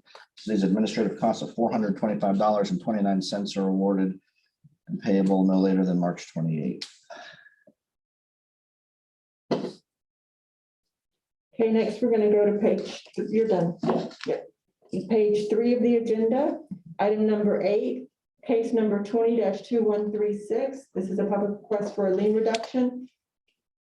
And they've entered into a stipulated agreement. Property address is 1831 North Dixie Highway. Property owner is Avalon, PA, Officer Camacho. What's the agenda item again? Item number 8, page 3. 3. Item 8. Oh, got it. Okay.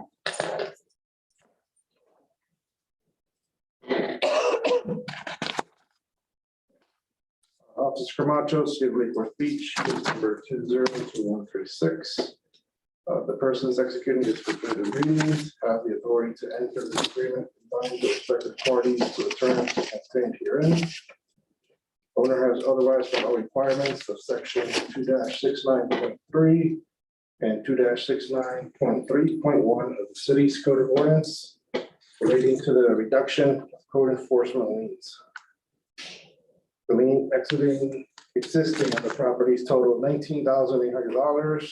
The owner agrees to pay $1,980 to settle the release of the lien. The city will recommend to the special magistrate in order to enter reducing the lien to $1,980. The owner agrees to payments by 2/4/2022. If the city does not receive payments set forth above, the stipulated agreement shall be null and void. No further action to be taken by the city, and the existing lien amount of $19,800 shall be vested. All right, I do have the stipulated agreement for lien reduction. I've reviewed it. It appears to be in proper order and it is approved. Sir.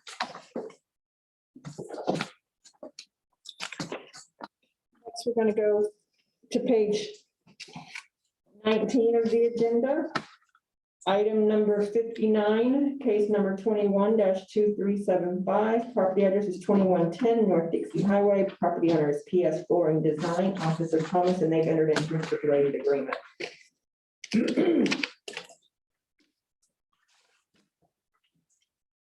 Officer Thomas, City of Lake Worth Beach Code Compliance. Case number 21-2375. The person signing the stipulated agreement has the authority to enter into the stipulation and bind their respective parties to the terms contained herein. The violation exists at the owner's property located at 2110 North Dixie Highway, Lake Worth Beach, Florida, 33460.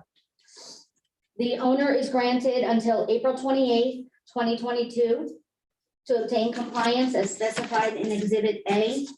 Owner understands and agrees that they will not be entitled to an extension of time to correct the violation and agrees that they will not request the same. If the owner does not correct the violations and bring the property into compliance with the code sections cited in Exhibit A by the date set forth in Section 3 above, a fine of $100 per day will be assessed beginning on the date set forth in Section 3 above. The fine imposed will become a lien on the property where the violations exist and upon any other real or personal property of the violator or owner. That the following additional conditions and/or exceptions shall apply to this stipulated agreement. Property owner must obtain a passing use and occupancy inspection before the date of April 28th, 2022. All right, I have the stipulated agreement, which includes Exhibit A. It all appears to be properly executed and in proper order. It is ratified and approved. Okay, next is page 20.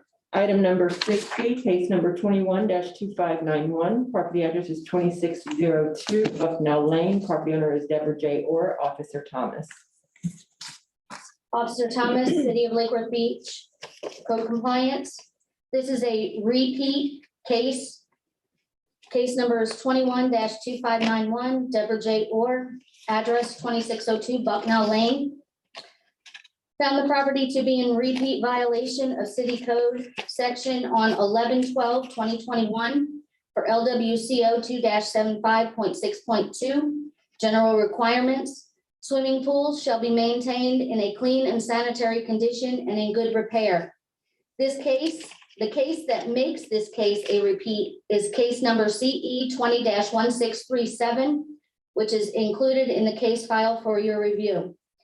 Issued a formal notice of repeat violation hearing on 11/30/2021 by regular and certified mail. The certified mail was not received and returned to the city on 12/3/2021. Property and City Hall was posted on 12/1/2021. Property was re-inspected on 12/14/2021 and found to be in compliance. Photographs of the property have been taken showing the violations. Repeat violation existed from 11/12/2021 through 12/14/2021, which is a total of 32 days at $100 per day for a total of $3,200. Administrative costs of $425.29, along with the $3,200 to be paid by March 1st, 2022.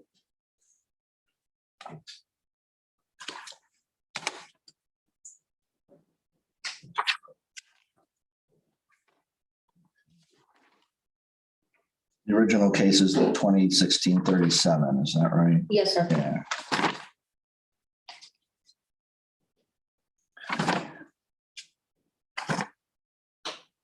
That was a stipulated agreement, looks like. Yes, and that complied on 6/18/2021. Take long to fall back into violation. Okay. Respondent is not present, but the city has proper notice with the posting following the return of certified mail. Based on the testimony and the evidence, I do find property was in violation of City Code 2-75.6.2 for 32 days between November 12th and December 14th. I find that was a repeat violation based on the violation from case 20-1637.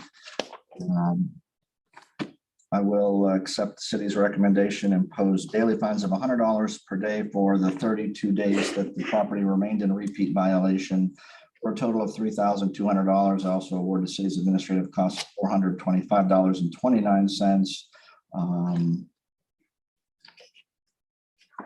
They're due immediately. There's no, I'm not going to. Oh, by March 1st. By March 1st, Yeah, and give them till March give us 1st, some that's time. fine. Okay, Please, thank you. granted. Okay.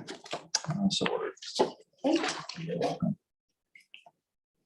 Next, we're going to go to page 26 of the agenda, item 72.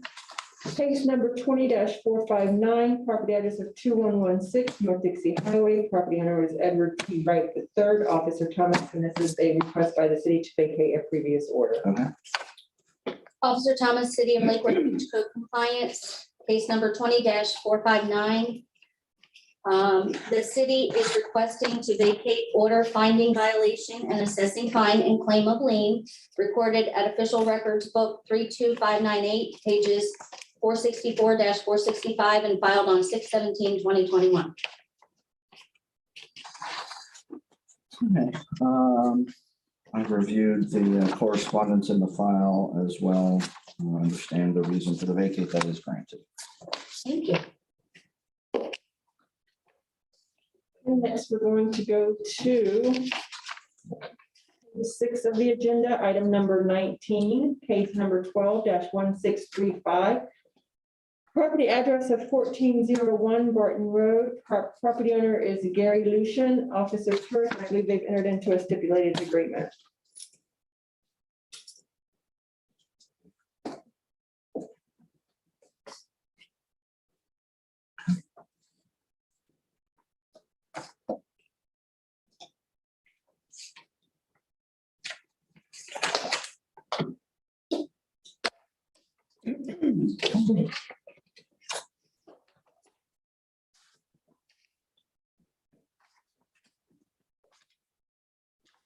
Sue Terry, previously sworn. This is a stipulated agreement for lien reduction with previously mentioned case number and address.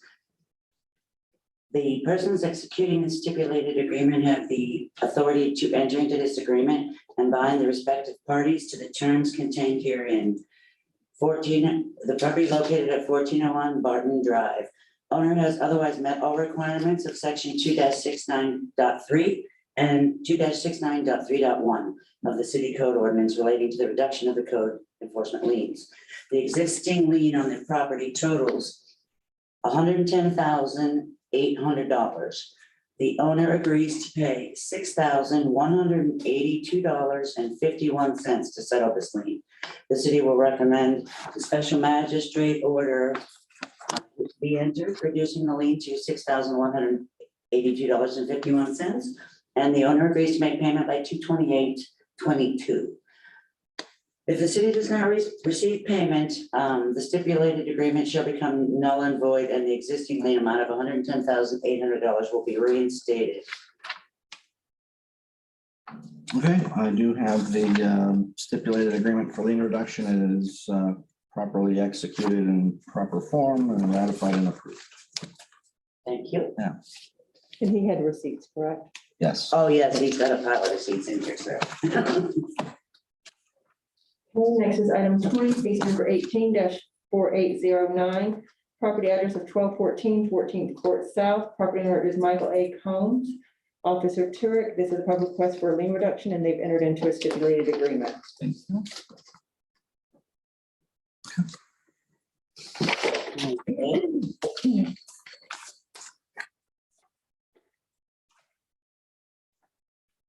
The persons executing the stipulated agreement have the authority to enter this agreement and bind the respective parties to the terms contained herein. The previous address 1218 14 Court South, Lakewood Beach. The owner has otherwise met all requirements in sections 2-69.3, 2-69.3.1 of the city code ordinances relating to this reduction. The existing lien on the property was a total of $74,400. The owner agrees to pay $7,190.10 to settle the lien. The city will recommend special magistrate that an order be entered of $7,190.10, and the owner agrees to make payment by 2/28/22. If the city does not receive payment by the a date set forth above, the stipulated agreement shall become null and void, and the existing lien of $74,400 will be reinstated. And there were also receipts with this property. Okay, thank you. I do have the stipulated agreement for lien reduction reviewed. It is in proper order and approved. Thank you. Next is item 21, case number 20-35, property address of 1704 Barton Court.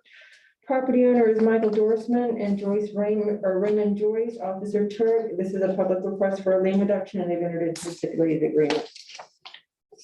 The persons executing the stipulated agreement have the authority to enter into this agreement and bind the respective parties to the terms contained herein. Property address previously stated 1704 Barton Court. The owner has otherwise met all requirements of section 2-69.3 and sections 2-69.3.1. The lien existing on the property totaled $27,300, and the owner agrees to pay $2,730 to settle the lien. The city will recommend special magistrate that an order be entered, reducing the lien to $2,730, and the owner agrees to make payment by 2/28/22. If the city does not receive payment, the stipulated agreement shall be null and void, and the existing lien amount will revert back to $27,300. I don't have the stipulated agreement for lien reduction. It's been reviewed and it is approved.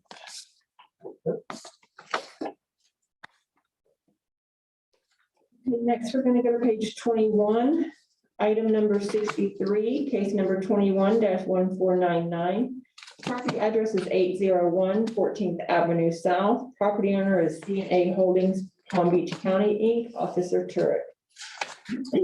Okay, case number, owner, address previously stated.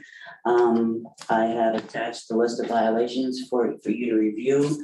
And I will go over them in a second. The hearing, the notice for violation was on 6/15/2021. Property re-inspected 6/16 and found to be in non-compliance. Notice of violation was on 8/24/21.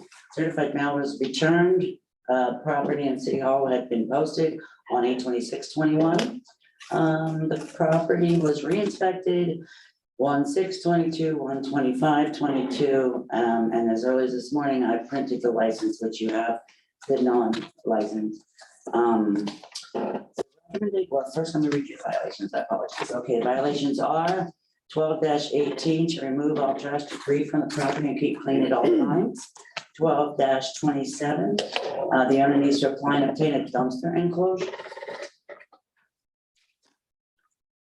1432, the owner needs to apply and obtain a City of Lake Worth business license. 1435, the owner needs to pass his, schedule and pass his use and occupancy inspection. 1539, remove or register all inoperable abandoned vehicles on the property. 23.4-7, wheel stops anchored, the owner needs to fix all wheel stops to be anchored to keep in place and repaint if necessary. 2-75.62, I had asked him to do the following: 1, remove all personal items from exterior, remove indoor furniture from exterior, pressure clean and paint structure. That particular violation was complied on 1/6/22. And number 4 is to pressure clean the parking lot and all concrete sidewalks and center common area. And the only one that was the third, number 3, that's complied on that. The other ones are still outstanding. Yes, sir. Okay. Okay, so the recommendation of time, I would like him to have this all completed by March 29th, 2022. At a fine of $125 per day.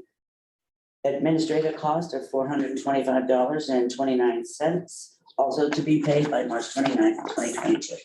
All right, and then when you testify that the picture regarding the license plate you're talking about is a picture of a place where a license plate's supposed to be, but there isn't one at all. Correct. I Yes. just wanted to make sure that's what we're talking. Yes, Okay. and the business license as well. Right. Okay. I put that in there as for you as well, sure. No, yeah, I got that. I just the license plate one. I wanted to make sure I was looking at the right thing. Okay. Okay, so city has proper notice, even though the respondent is not present with the posting after the return certified mail. Property remains in violation as cited. There was limited compliance with 2-75 6.2, and that was the pressure cleaning.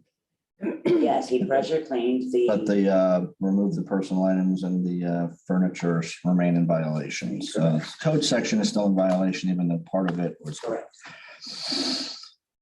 And I will accept the city's recommendation in this case, require compliance with all the remaining violations no later than March 29th, 2022. After that, daily fines of $125 per day will be assessed until compliance is achieved.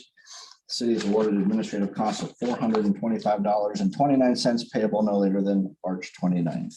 Okay, so just for clarification, because were any of the ones on the agenda comply? Everything, all the code sections remain in violation. The 2-75.6.2 had 3 separate substantive violations. Only one of them was fixed. The landscaping was complied. Oh, landscaping was complied. So that's 2-75.9. What about, because I'm just looking at how the order printed, what about 2-75.6.6? It's not on my order, but it's on the agenda. Fire safety requirements. Yes, he removed it all wood from So that complied also? Yeah, I apologize. Okay. I have printed the. And then what about the building permit? No, that- 23.2-21, that's not on my, That should have been resolved. okay, That's complied also. Resolved. Okay, resolved, not complied. okay, so that takes, okay, that's what I needed clarification on. Thank you. Okay. Okay. Where to? Okay, let's go to page 1. Item number 1, case number 12-2686, property address of 202 Ocean Breeze, Unit 10, off, property owner is David and Anita Tilley, Officer Beware. This is a request for a lien reduction and they've entered into a stipulated agreement. Okay.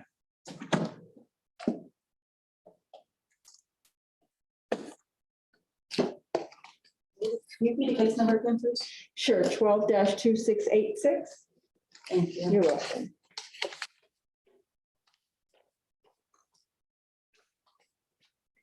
Code Officer Fedleen Bower with the City of Newport Beach Code Division. The city has entered into a stipulated agreement with the property owner, David and Anita Tilly. The person executing the stipulated agreement has the authority to enter into this agreement and bind. The owner has otherwise met all the requirements of sections 2-69.3 and 2-693.1 of the city's code of ordinance relating to reduction of code enforcement liens. The liens exist on the property totals to $28,150, and the owner agrees to pay $5,630 to settle and release the lien. The city will recommend to a special magistrate that an order be entered reducing the lien to $5,630, and the owner agrees to make the payment by May 2nd of 2022.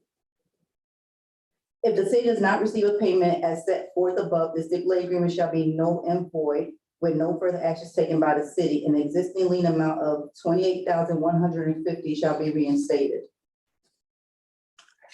I do have the stipulated agreement for lien reduction in the file. I've reviewed it. It is in proper form, and it is ratified and approved.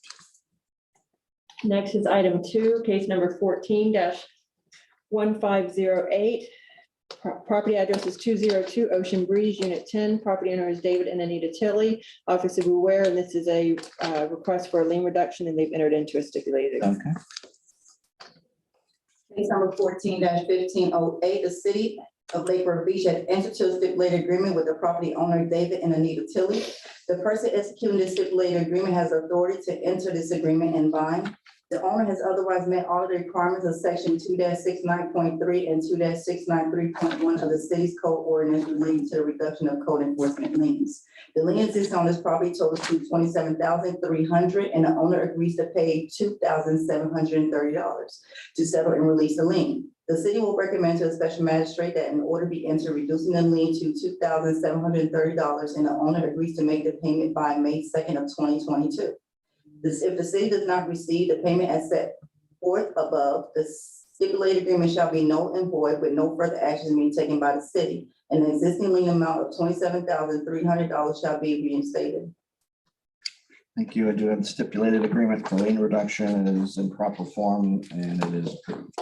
I'm sorry, can I just look at the one, didn't we do the 200% rule on one of these? Second, please. Wasn't one of these have the 200% rule? Because then the lien would revert back to the original, not the 200%. It was a 2012 one. Actually.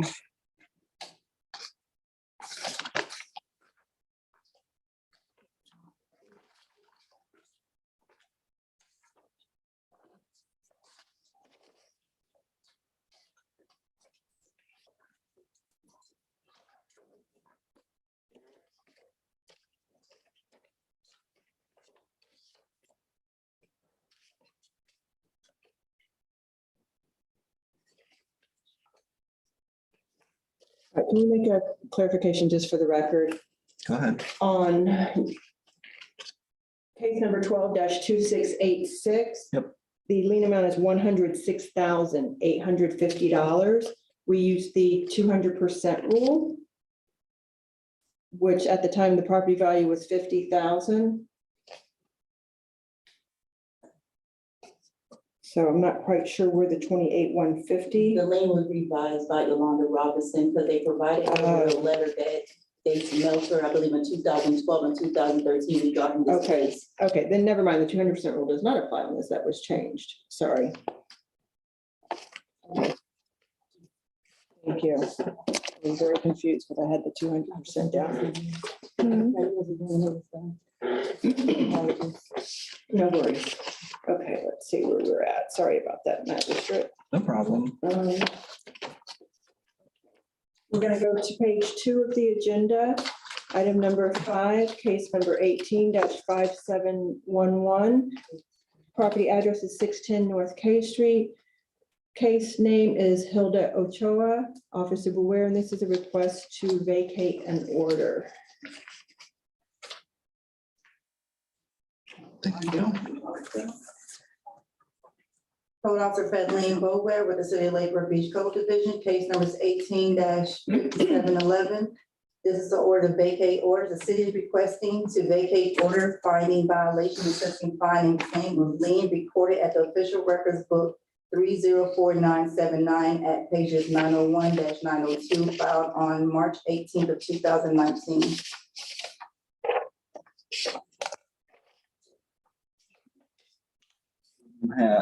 So there's an order in the file. Is this the document you want me to sign, or is there a different document? No, I have Have the actual? Yes, sir. Okay, well, as granted, I'll sign the appropriate form when I.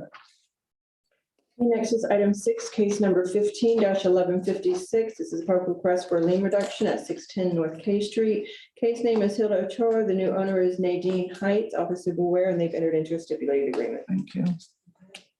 Code Officer Federline Boulware. The city of Lake Worth Beach had entered to a stipulated agreement for a lien reduction with property owner Nadine Heights.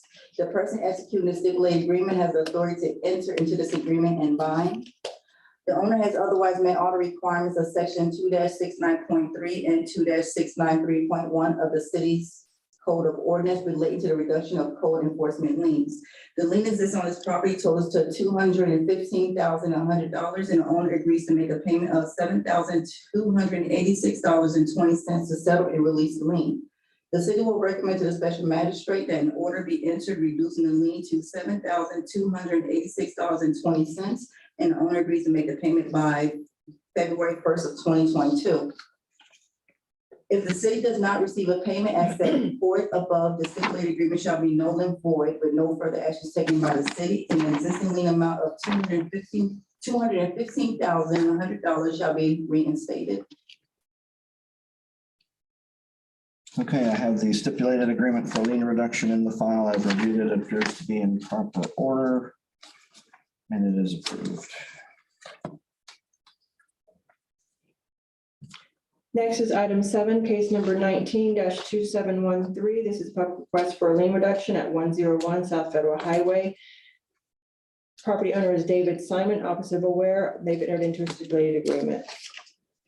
Code Officer Federline Boulware with the City of Lake Worth Beach Code Division. The City of Lake Worth Beach has entered to a stipulated lien reduction with the property owner David Simon.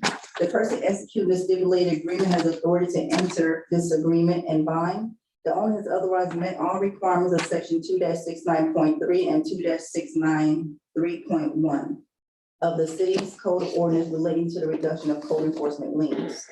The lien exists on this property totals to $9,700, and the owner agrees to pay $970 to settle and release the lien. The city will recommend to the special magistrate that an order be entered reducing the lien to $970, and the owner agrees to make the payment by February 28th of 2021. If the city does not receive the payment as set forth above, the stipulated agreement shall be null and void with no further actions taken by the city. And no further actions taken by the city, and the existing lien amount of $9,700 shall be reinstated. Thank you. I have the stipulated agreement for lien reduction in the file. It's been reviewed and I do approve. Okay, next we're going to go to page 7, item 24, case number 21-984. Property address is 15 South Gulfview Road, Unit 401. Property owners are Hans Andres and Renat Newman. Isabel Realty and Property Management, Officer Beware. Code Officer Federline Boulware, case number 21-984, owner Hans and Andreas Newman. Property location 15 South Gulfview Road, Unit 401. This case was initiated from a failed license inspection on April 24th of 2021. The existing violation is 14-35, use non-speed inspection.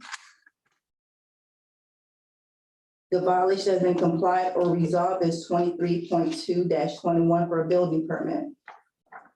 Formal notice of violation here was issued via certified mail on October 21st, 2021. Certified mail was not received. The property and City Hall was posted, the property in 1900 Second Avenue North was posted on November 2nd of 2021. The property last reinspection was on January 24th of 2022.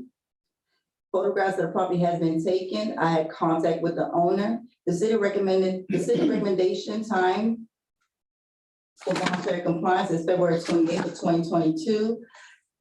or fined $75 per day with administration cost of $425.29 to be paid by February 28th of 2022. All right, with the posting following the return certified mail, the city has proper notice, even though the respondent is not present. Based on testimony and evidence, I will find property remains in violation of City Code 14-35. But the violation cited for 23.2-21 is either complied or resolved. I'll allow until February 28th of 2022 for the outstanding violation to be cured. After that, daily fines of $75 per day will be assessed until compliance is achieved. City is awarded administrative costs of $425.29, also payable no later than February 28th. Next, we're gonna go to page 9, item 29, case number 21-1926, property address of 7, take that back, sorry. We're going to page 8, item number 26, case number 21-1204, property address of 101 Lucerne Avenue. Property owner is Robin A. and Ronald E. Marcus, Officer Aware, and they've entered into a stipulated agreement. The city of Lake Worth Beach has entered to a stipulated agreement with the property owner Marcus A. Robin, that the person signing the stipulated agreement has the authority to enter to the stipulation and bind, that the violation exists at the owner's property located at 101 Lucerne Ave, Lake Worth Beach, 33460. The owner is granted till May 2nd, 2022 to obtain compliance as specified in Exhibit A. Owner understands and agrees that he will not be entitled to an extension of time to correct the violations and agreed that he will not request the same. That if the owner does not correct the violations and bring the property to compliance with the code section as cited in Exhibit A by the date set forth in Section 3 above, a fine of $100 per day will be assessed. Beginning on the date set forth in Section 3 above, the fine to be imposed will become a lien on the property where the violation exists upon any other real property or personal property of the violator. The owner understands that the City of Lake Worth Beach Code Compliance Officer will re-inspect the property to verify whether necessary work has been completed to correct the violation in Exhibit A. Just help me understand, it appears the respondents are Marcus Robin A. and Marcus Ronald E., but the stipulation was signed by Mike Luciano. His Realtor business card is attached. Just what's the relationship there? You need a designated agent form for him to be able to sign that. So some type of agreement.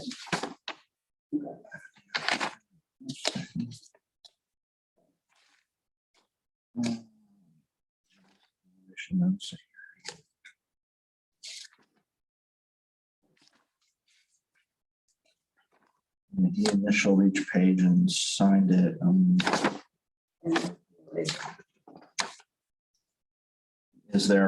we have that authorization? All right, let's go ahead and, I'm not gonna authorize, let's put that on the next agenda and get that authorization. Pardon me? Put it on February's Yeah. agenda.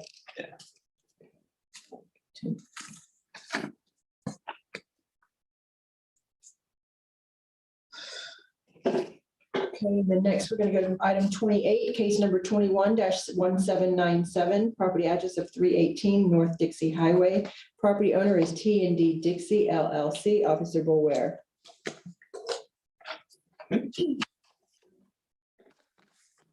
Case number 21-1797, owner T&D Dixie LLC, address 328 North Dixie Highway, property location is 318 North Dixie Highway.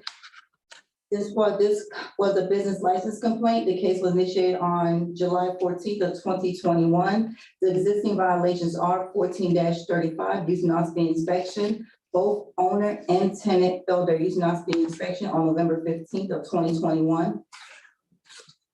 23.4-7 for maintenance of the parking lot. The owner has not repaired the broken wheel stops, but the owner has restriped the property in the parking lot, and the parking lot is now free from debris and holes. So the remaining violation for parking lot maintenance is repairing the broken wheel stops. 23.5-1 signs. The owner was also cited to repair the damaged signage. Violations complied or resolved. 12-18, area is now free of garbage and trash.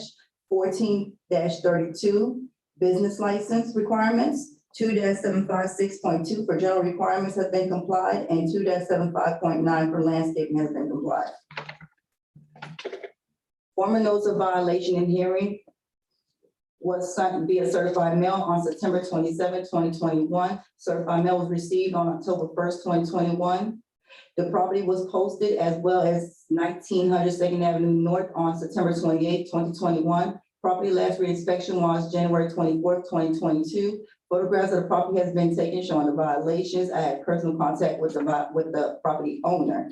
The city recommends time for voluntary compliance for March 28th of 2022 or be fined $100 per day with administration cost of $425.29 to be paid on March 28th of 2022.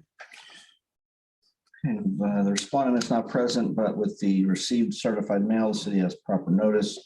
Based on the testimony and the evidence, I will find the property remains in violation of City Code 14-35 regarding the use and occupancy certificate and 23.4-7 regarding the wheel stops. I will accept the city's recommendation, require compliance with the outstanding violations by March 28th of 2022. After that, daily fines of $100 per day will be assessed until compliance is achieved. And the city's administrative costs of $425.29 are also due and payable by March 28th. And if I didn't say so, other than 1435 and 23.4-7, all other code sections are complied. Except for 123.5-1 signs.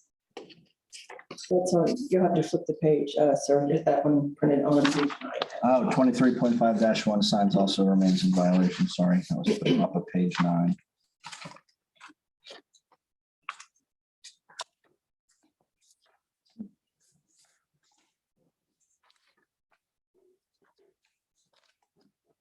Okay, we're gonna go to page 9 of the agenda, item number 29, case number 21-1926.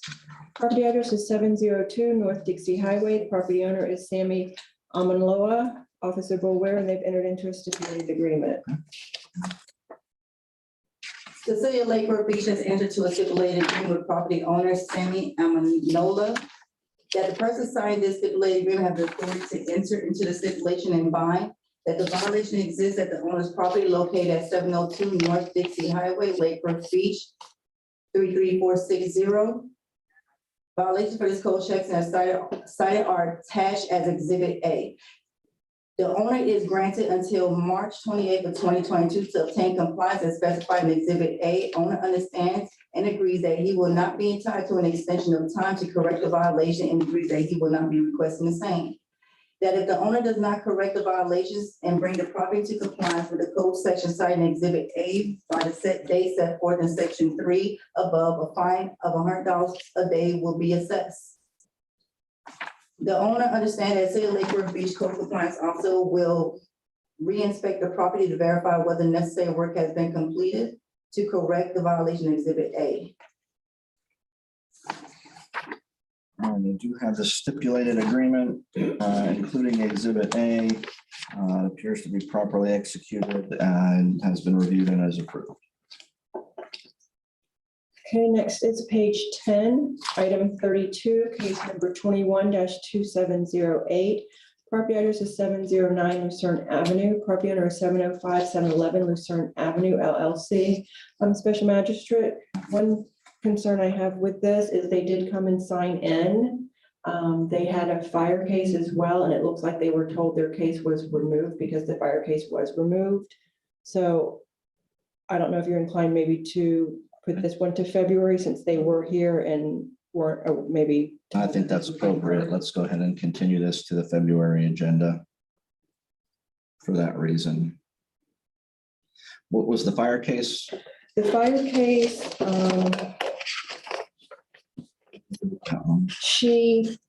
I believe that she complied both of those. There was a 705 and a 709, and those complied prior to hearing. So that's why I don't feel like we should take. Let's just reset this one for next month. Okay.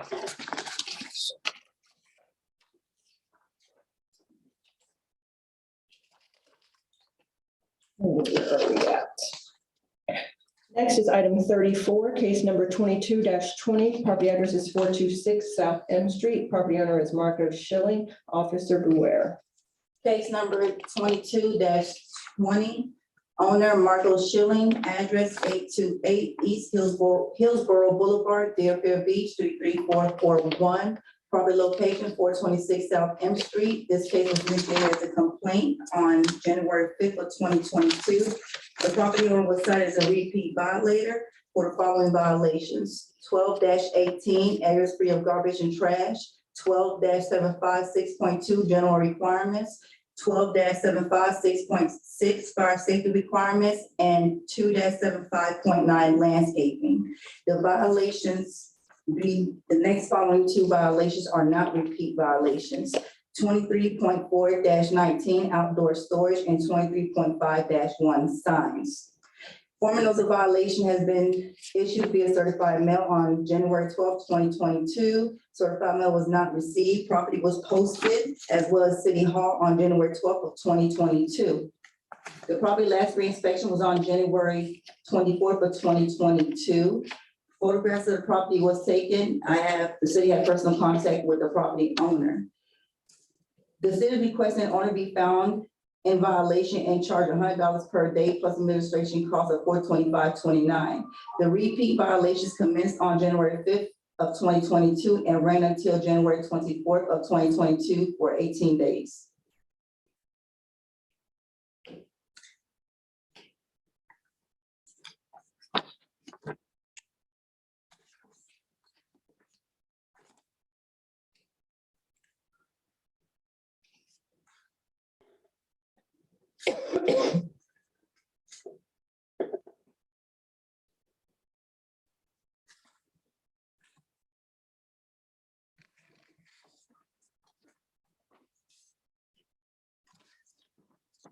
So the 12-18, 2-75-6.2, 2-75-6.6, and 2-75-9 are repeats based on case 20-2067. Is that right? Correct. Okay. And then the other 23.419 and 23.51 are not repeat violations. So we have 18 days on the repeats that they were out of compliance. And you're recommending $100 per day on those? Yes, plus the administration cost of $425.29. And then on the two that are not repeats, those are now complied, so there's no further action on those. I will. Okay, let's, for the record, city has proper notice, even though the respondent is not present, based on the testimony and the evidence find the property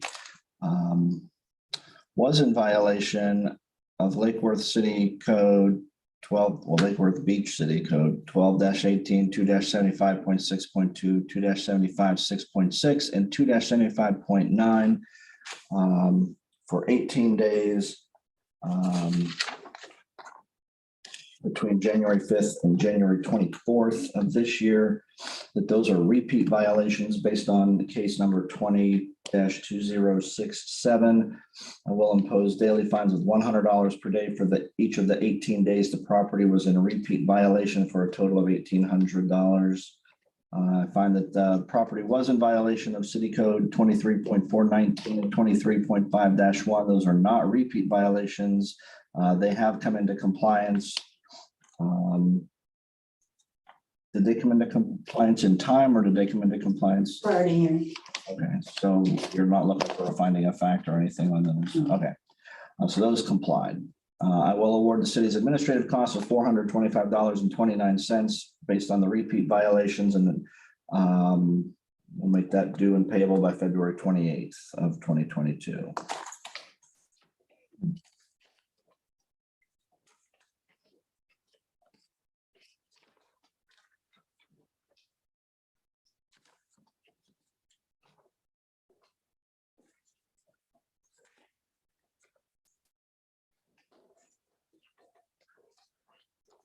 Oh, that's it. You're right. You're up, Mr. We're going to go to page 3 of the agenda, item number 9, case number 12-1968. It's called the request for a lien reduction. Property address is 125 South F Street. Property owner is Third Temple 3 LLC. Officer Clinton Bush, and they've entered into a certificate. Tell me again which agenda item, I'm sorry? where is that? Page 3, item number 9. Got it.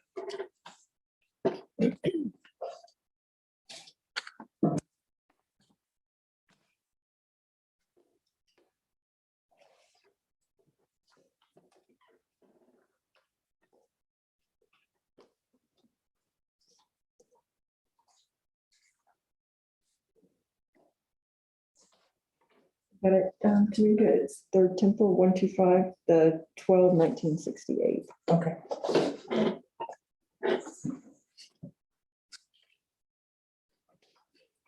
Officer Clint Bush with the City of Lakewood Beach Code Compliance, previously sworn, case number 12/1968, entered into a stipulated agreement with Investment Corp. LLC, Broken Gonzalez. Property located at 125 South F Street, and the property is free of all outstanding debts due to the city. The owner has otherwise met all requirements of sections 2-69.3, 2-69.3.1 of the City Code of Ordinances. The lien existing on the property totals $9,150. The owner agrees to pay $915 to settle and release the lien. The city will recommend to the special magistrate that an order be entered reducing the lien to $915. Owner agrees to make the payment by February 24th, 2022. If the city does not receive a payment as set forth above, that the lien amount of $9,150 shall be reinstated. All right, I have the stipulated agreement for lien reduction in the file. It appears to be in proper form, properly executed, and it is approved. Thank you, Special Magistrate. Okay, next, we're gonna go to page 27. This is an addition, sorry. Case number 18-3096. Public request for a lien reduction at 125 South F Street. Property owner is Third Temple 3 LLC. Officer Clinton Bush, and they've entered into a stipulated agreement. Officer Clint Bush with the City of Lakewood Beach Code Compliance Division, entered into a stipulated agreement with Investment Corp. LLC and Bertha Rosales. There's a code enforcement lien on the property located at 125 South F Street. The property is otherwise free of outstanding debts due to the city and meets the requirements of sections 2-69.3, 2-69.3.1. The lien existing on the property totals $2,550, and the owner agrees to pay $255. The city will recommend to the special magistrate that an order be entered reducing the lien to $255, and the owner agrees to make the payment by February 24th, 2022. If the city does not receive the payment as set forth above, that the existing lien amount of $2,550 will be reinstated. All right, I have the stipulated agreement for lien reduction in the file, and it has been properly executed and is in proper form and approved. Thank you, Special. Okay, we're going back to page 3, item number 10, case number 14-142. Property address is 406 South C Street. Case name was Federal National Mortgage Association. The new owner is MM Development LLC. Officer Clinton Bush, and they've entered into a stipulated agreement. Officer Clint Bush with the City of Lakewood Beach Code Compliance Division, entered into a stipulated agreement with MM Development LLC. And the person executing the stipulated agreement has the authority to enter into the agreement for 406 South C Street. The sections 269.3 and 269-3.1 of the City Code of Ordinances related to reduction of float liens have been met, and the lien existing on the property totals $148,200, and the owner agrees to make a payment of $12,540.08. Just to add to the record, we did use I believe we used the 300% rule on this one. No, that was the one with the demo permit. And yeah, that one. Okay, so my apologies. This was the one they actually submitted for a demo. They demoed the property. And basically we took that amount from the amount and then reduced it. So we entered into agreement for $12,540.08. And the owner agrees to make a payment by February 25th, 2022. And if the city does not receive the payment as set forth above, that the stipulated agreement shall be null and void. And the lien amount of $148,200 will be reinstated. All right, thank you for that explanation. I have the stipulated agreement for lien reduction, and it appears to be in proper form, and it is. Okay, page 4, item 11, case number 19-290. Property address is 406 South C Street. Property, case name was Marie Lazar. New owner is MM Development LLC. Officer Clinton Bush, and they've entered into a stipulated agreement.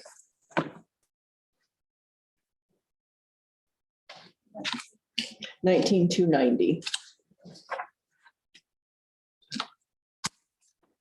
Subsequent, which with the city of Lakewood Beach Code compliance, entered into a stipulated agreement with Development LLC.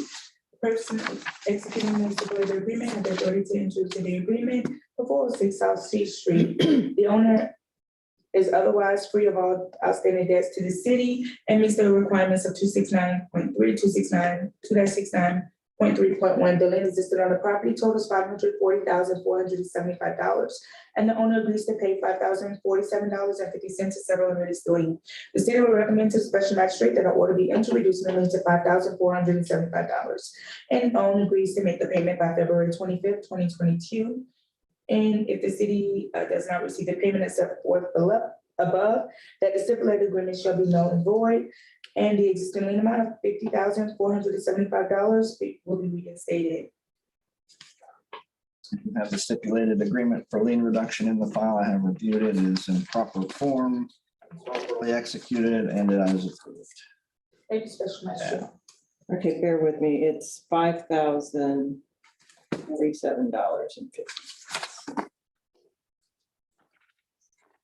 Next is item 12, case number 19-2801, property address of 406 South C Street. Case name Marie Lazar, new owner is MM Development LLC, Officer Clinton Bush. This is a request for lien reduction, and they've entered into a stipulated agreement. Subsequent, which with the city of Lakewood Beach Code compliance with case number 19-2801, entered into a stipulated agreement with MM Development LLC. The persons executing the stipulated agreement have the authority to enter into the agreement for the property located at 406 South C Street. The property is otherwise free of all outstanding debts due to the city. The owner has otherwise met the requirements of 2-69.3, 2-69.3.1 of the city's code of ordinances. The lien existing on the property totals $2,925, and the owner agrees to pay $292.50 to settle and release the lien. The city will recommend to the special magistrate that an order be entered reducing the lien to $292.50. The owner agrees to make this payment by February 25th, 2022. If the city does not receive the payment as set forth above, that the lien amount of $2,925 shall be reinstated, sir. All right, I do have the stipulated agreement for lien reduction. It appears to be in proper form, properly executed, and it is approved. Thank you, Special Magistrate. Next is item 13, case number 20-31, property address 406 South C Street, property owner Marie Lazar, new owner MM Development LLC, Officer Clinton Bush, and they've entered into a stipulated agreement.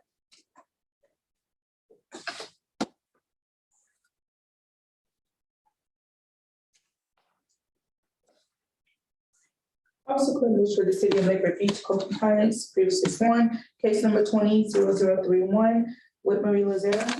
Well, actually, I'm sorry, I entered into a stipulated agreement with MM Development LLC, and then the owner or agent of the property will have the authority to enter into the agreement for 406 South C Street.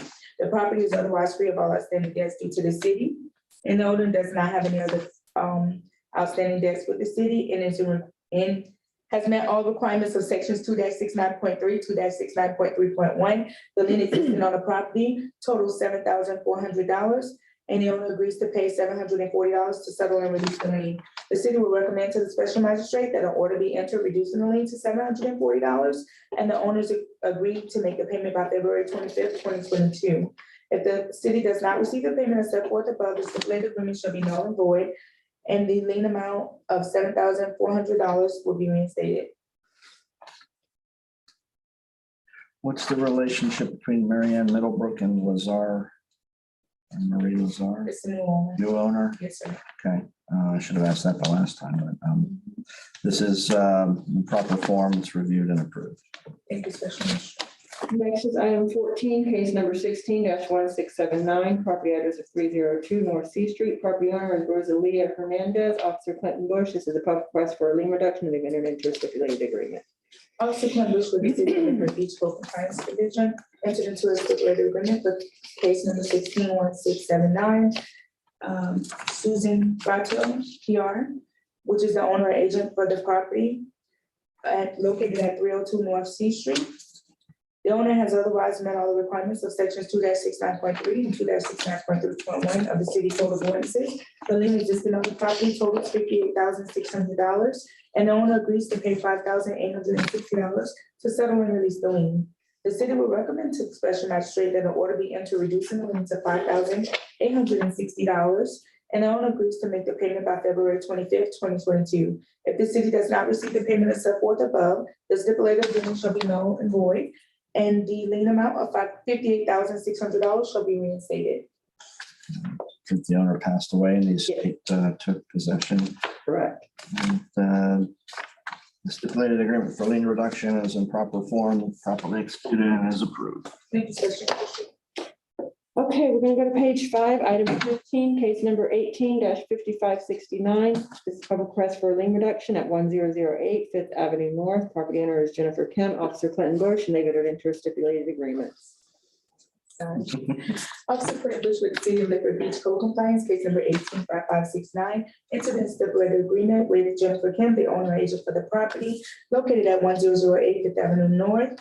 The property is free of all outstanding debts due to the city, and the owner otherwise met all requirements of 2-69.3, 2-69.3.1 of the City Code of Ordinances. The lien existing on the property totals $14,700, and the owner agrees to pay $1,470 to settle and release the lien. The city will recommend to the special magistrate that an order be entered reducing the lien to $1,470, and the owner agrees to make the payment by February 24th, 2022. If the city does not receive the payment as set forth above, the stipulated agreement shall be null and void, and the lien amount of $14,700 shall be reinstated. Okay, I have the stipulated agreement for lien reduction. In this case, it includes a notary page from California, but it all appears to be in proper form. It is approved.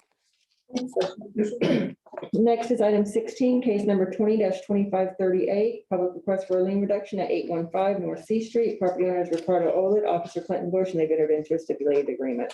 Officer Clinton Bush with the City of Liquid Beach Code Compliance, here's the sworn into the stipulated agreement for case number 2538 with Ricardo Olet. And has, the person executing the stipulated agreement has the authority to enter into an agreement for 815 North C Street.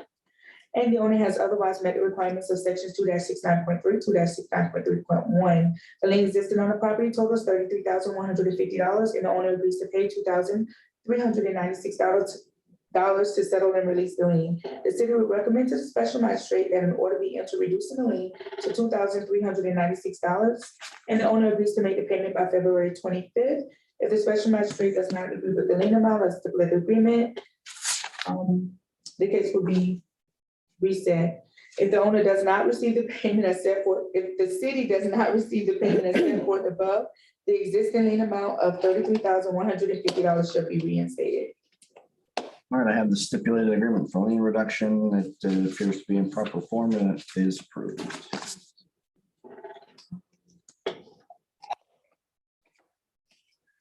Okay, it's okay.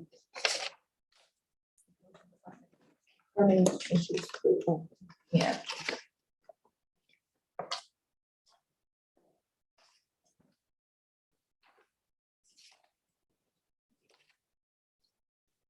All right, we're gonna go to page 11, item 37, case number 21-234.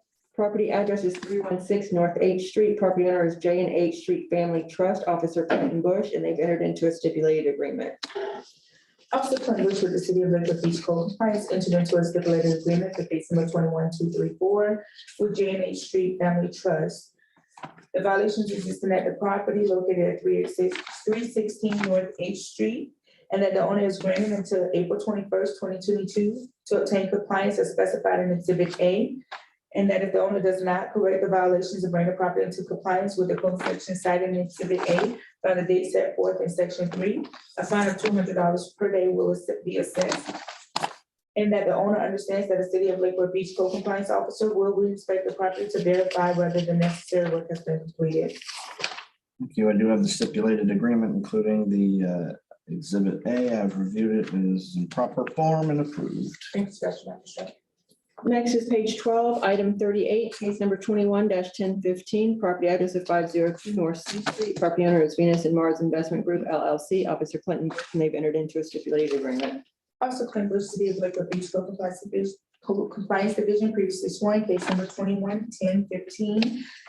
Entered into a stipulated agreement with Venus and Mars Investment Group, and that the person signing the stipulated agreement have the authority to enter into the stipulation.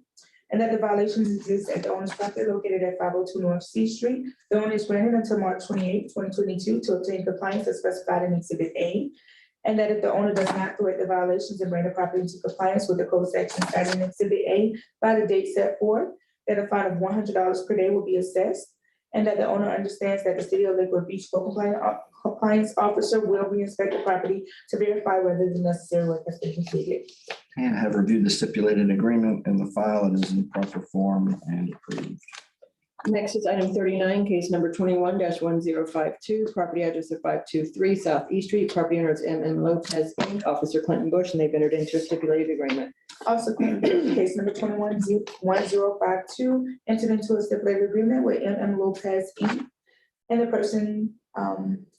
persons signing the stipulated agreement have the authority to enter into the stipulation. The violations exist on the owner's property located at 523 South East Street. The owner is granted until April 21st, 2022 to obtain compliance. And that if the owner does not correct the violations and bring the property into compliance with the code sections cited in Exhibit A by the date set forth, that a fine of $200 per day will be assessed. That the owner understands the City of Lakewood Beach Code compliance officer will be inspecting the property to verify whether necessary work has been completed. I believe I have a copy, but I don't have Exhibit A. I just want to make sure it's with the.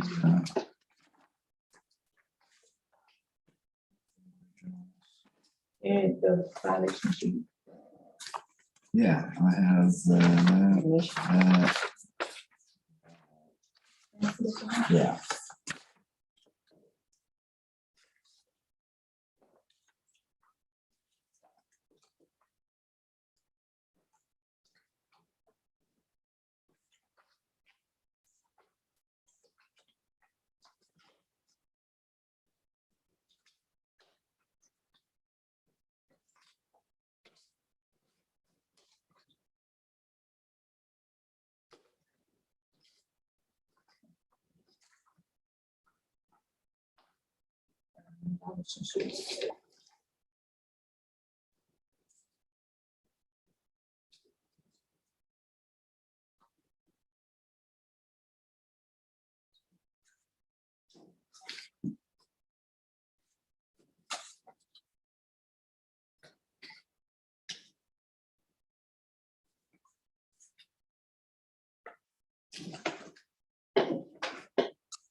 I don't have the violation sheet, at least I don't see it here.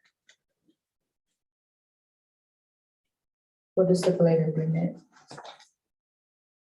And the rest of the forms that's in proper form, it just didn't have. Did they sign the violation sheet? Did you say on record if they signed the violation sheet? That's what we're, Exhibit that's A what, is the that's, violation sheet, but I don't have it present, but I do recall him signing it. as long as he signed off on it, it's approved. I just, make sure we get it I can bundled. have him come back. Okay. We'll put a copy in the file. Okay. And what was the date for compliance on that one? I'm sorry. April April 20. 21st, 2022. Okay. Then we're going to go to page 13 of the agenda, item 41, case number 21-1360, property address of 911 Second Avenue North. Property owner is Melina Pablo, Officer Clinton Bush, and they've entered into a stipulated agreement. Officer Clinton with the City of Lakewood Beach Code Compliance Division, case number 21-1360, entered into a stipulated agreement with Pablo Molina, or agent for the owner of the property described below, and that the person signing the stipulated agreement has the authority to enter into the stipulation, and that the violation exists at the property 911 Second Avenue North. The owner is granted until April 21st, 2022 to obtain compliance as specified in Exhibit A, and that if the owner does not correct the violations and bring the property into compliance with the code sections as cited in Exhibit A, a fine of $200 per day will be assessed, and that the owner understands that the City of Lakewood Beach Code Compliance Officer will inspect the property to verify necessary work has been completed. You have the stipulated agreement in the file, including Exhibit A. It is in proper form and approved. Thank you, Special Master. Next is item 42, case number 21-1455, property address of 913 4th Avenue South. Property owner is Michael Grab, Officer Clinton Bush, and they've entered into a stipulated agreement. Officer Clint Bush with the City of Lakewood Beach Compliance Division entered into a stipulated agreement, case number 21-1455 with Michael Graham, and that he is the owner and agent for the property and has the authorization to enter into a stipulated agreement for the property located at 913 4th Avenue South. And that the owner is granted until April 21st, 2022 to obtain compliance as specified in Exhibit A. And that if the owner does not correct the violation to bring the property into compliance with the code section cited in Exhibit A by the date set forth, that a fine of $200 per day will be assessed. And that the owner understands that the City of Lakewood Beach Code Compliance Officer will inspect the property to verify necessary work has been completed. Pardon me? That we would. The last thing you said was, Wait. That the owner understands that the City of Lakewood Beach Code Compliance Officer will re-inspect the property to verify whether the necessary work has been completed. I'm sorry, I thought you said something that I didn't normally hear. Regardless, the agreement is in the file, including rather lengthy Exhibit A in this case. He's going to be busy, but it is in proper format. It is. Thank you, Special Magistrate. Yeah. Okay, next, we're gonna go to page 14, item 44, case number 21-2255, property address of 604 North G Street. Property owner is Erie LWG5 LLC, Officer Clinton Bush, and they've entered into a stipulated agreement. Officer Clint Bush with the City of Lakewood Beach Code Compliance Division entered into a stipulated agreement with Erie LWG5 LLC for case number 21-2255, and that the violations exist at the owner's property located at 604 North G Street. The owner is granted until April 21st, 2022 to obtain compliance as specified in Exhibit A, and that if the owner does not correct the violation to bring the property into compliance with the code section cited in Exhibit A, that a fine of $200 per day will be assessed. And that the owner understands that the City of Lakewood Beach Code Compliance Officer will re-inspect the property to verify whether necessary work has been completed. Thank you. I do have the stipulated agreement in the file. It is in proper form and it is approved. Thank you, Special Magistrate. Okay, next is item 45, case number 21-2275. Property address is 1101 9th Avenue North, also known as North F Street, with a parcel control number of 3843442115250091. Property owner is Janco Investment, Officer Clinton Bush. Officer Clint Bush with the City of Lakewood Beach Code Compliance Division, previously sworn, case number 21-2275 with Jayco Investments. The property location is North F Street, parcel number 3843442115250091. We since added the address of 1101 9th Avenue North. At this time, the property was found in violation of code sections Lakewood Code of Ordinance 12-18, areas free of garbage, trash, and debris, removing all accumulation of junk, trash, and debris. Lakewood Code of Ordinances 15-39 for abandoned property, remove all abandoned vehicles and appliances stored on vacant property. Lakewood Code of Ordinances 15-2 for abandoned refrigerators, to remove abandoned refrigerators stored on the property. Lakewood Code of Ordinances 2-75.11 to apply for and obtain a vacant registry for all vacant properties. Lakewood Code of Ordinances 23.4-19 for outdoor storage, removing all outdoor storage from the vacant property. The formal notice of violation notice of hearing was issued on October 6, 2021 by certified mail. The property was posted at the property and at 1900 2nd Avenue North on October 14, 2022. The property was re-inspected on January 27, 2022, January 26. 2022, which is yesterday. There are photographs in the case file. Those photographs are a clear and accurate representation of what I witnessed. The recommendation time at this time is a little bit shorter because of the vacant lot and the issues that are present. The city is asking for February 14, 2022, or fines of $200 per day, and administrative costs of $425.29. Yeah, that's appropriate given the condition of the property. City has proper notice, even though the respondent is not present. I do find property remains in violation as cited. I will accept the city's recommendation and require compliance by February 14th of 2022. After that, daily fines of $200 per day will be assessed until compliance is achieved. City is awarded administrative costs of $425.29, also payable no later than February 14th. Thank you, Special Magistrate. Okay, we're going to go to page 26, item number 47, case number 20-819. Property address is 421 South East Street. Property owner is Abelardo and Elizabeth J. Gordon and Sebastian Gordon. Officer Clinton Bush with a request to vacate an order. Officer Clinton Bush with the City of Lakewood Beach Code Compliance Division. At this time, the city is requesting to vacate the order finding violation and assessing fine and payment of lien reported at official records, book 33127, page 0347, is reported on December 10th. And this is the city's request to Yes, sir. vacate. All right, I'll grant that. And the appropriate vacate order. Special Magistrate. Okay, next we're gonna go to the authorization of foreclosure agenda. I'll just go ahead and just read the case numbers off. Krista Simmons, Compliance Admin Manager, City of Lakewood Beach.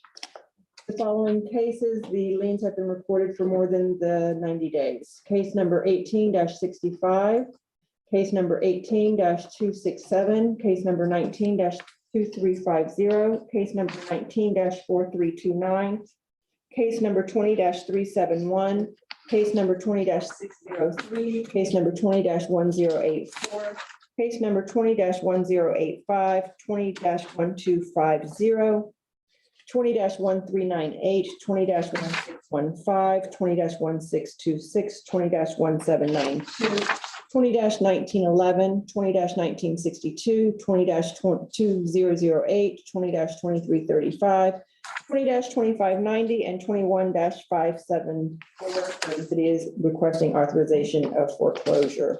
Based on the testimony, grant those foreclosure authorization requests. We'll sign the appropriate order.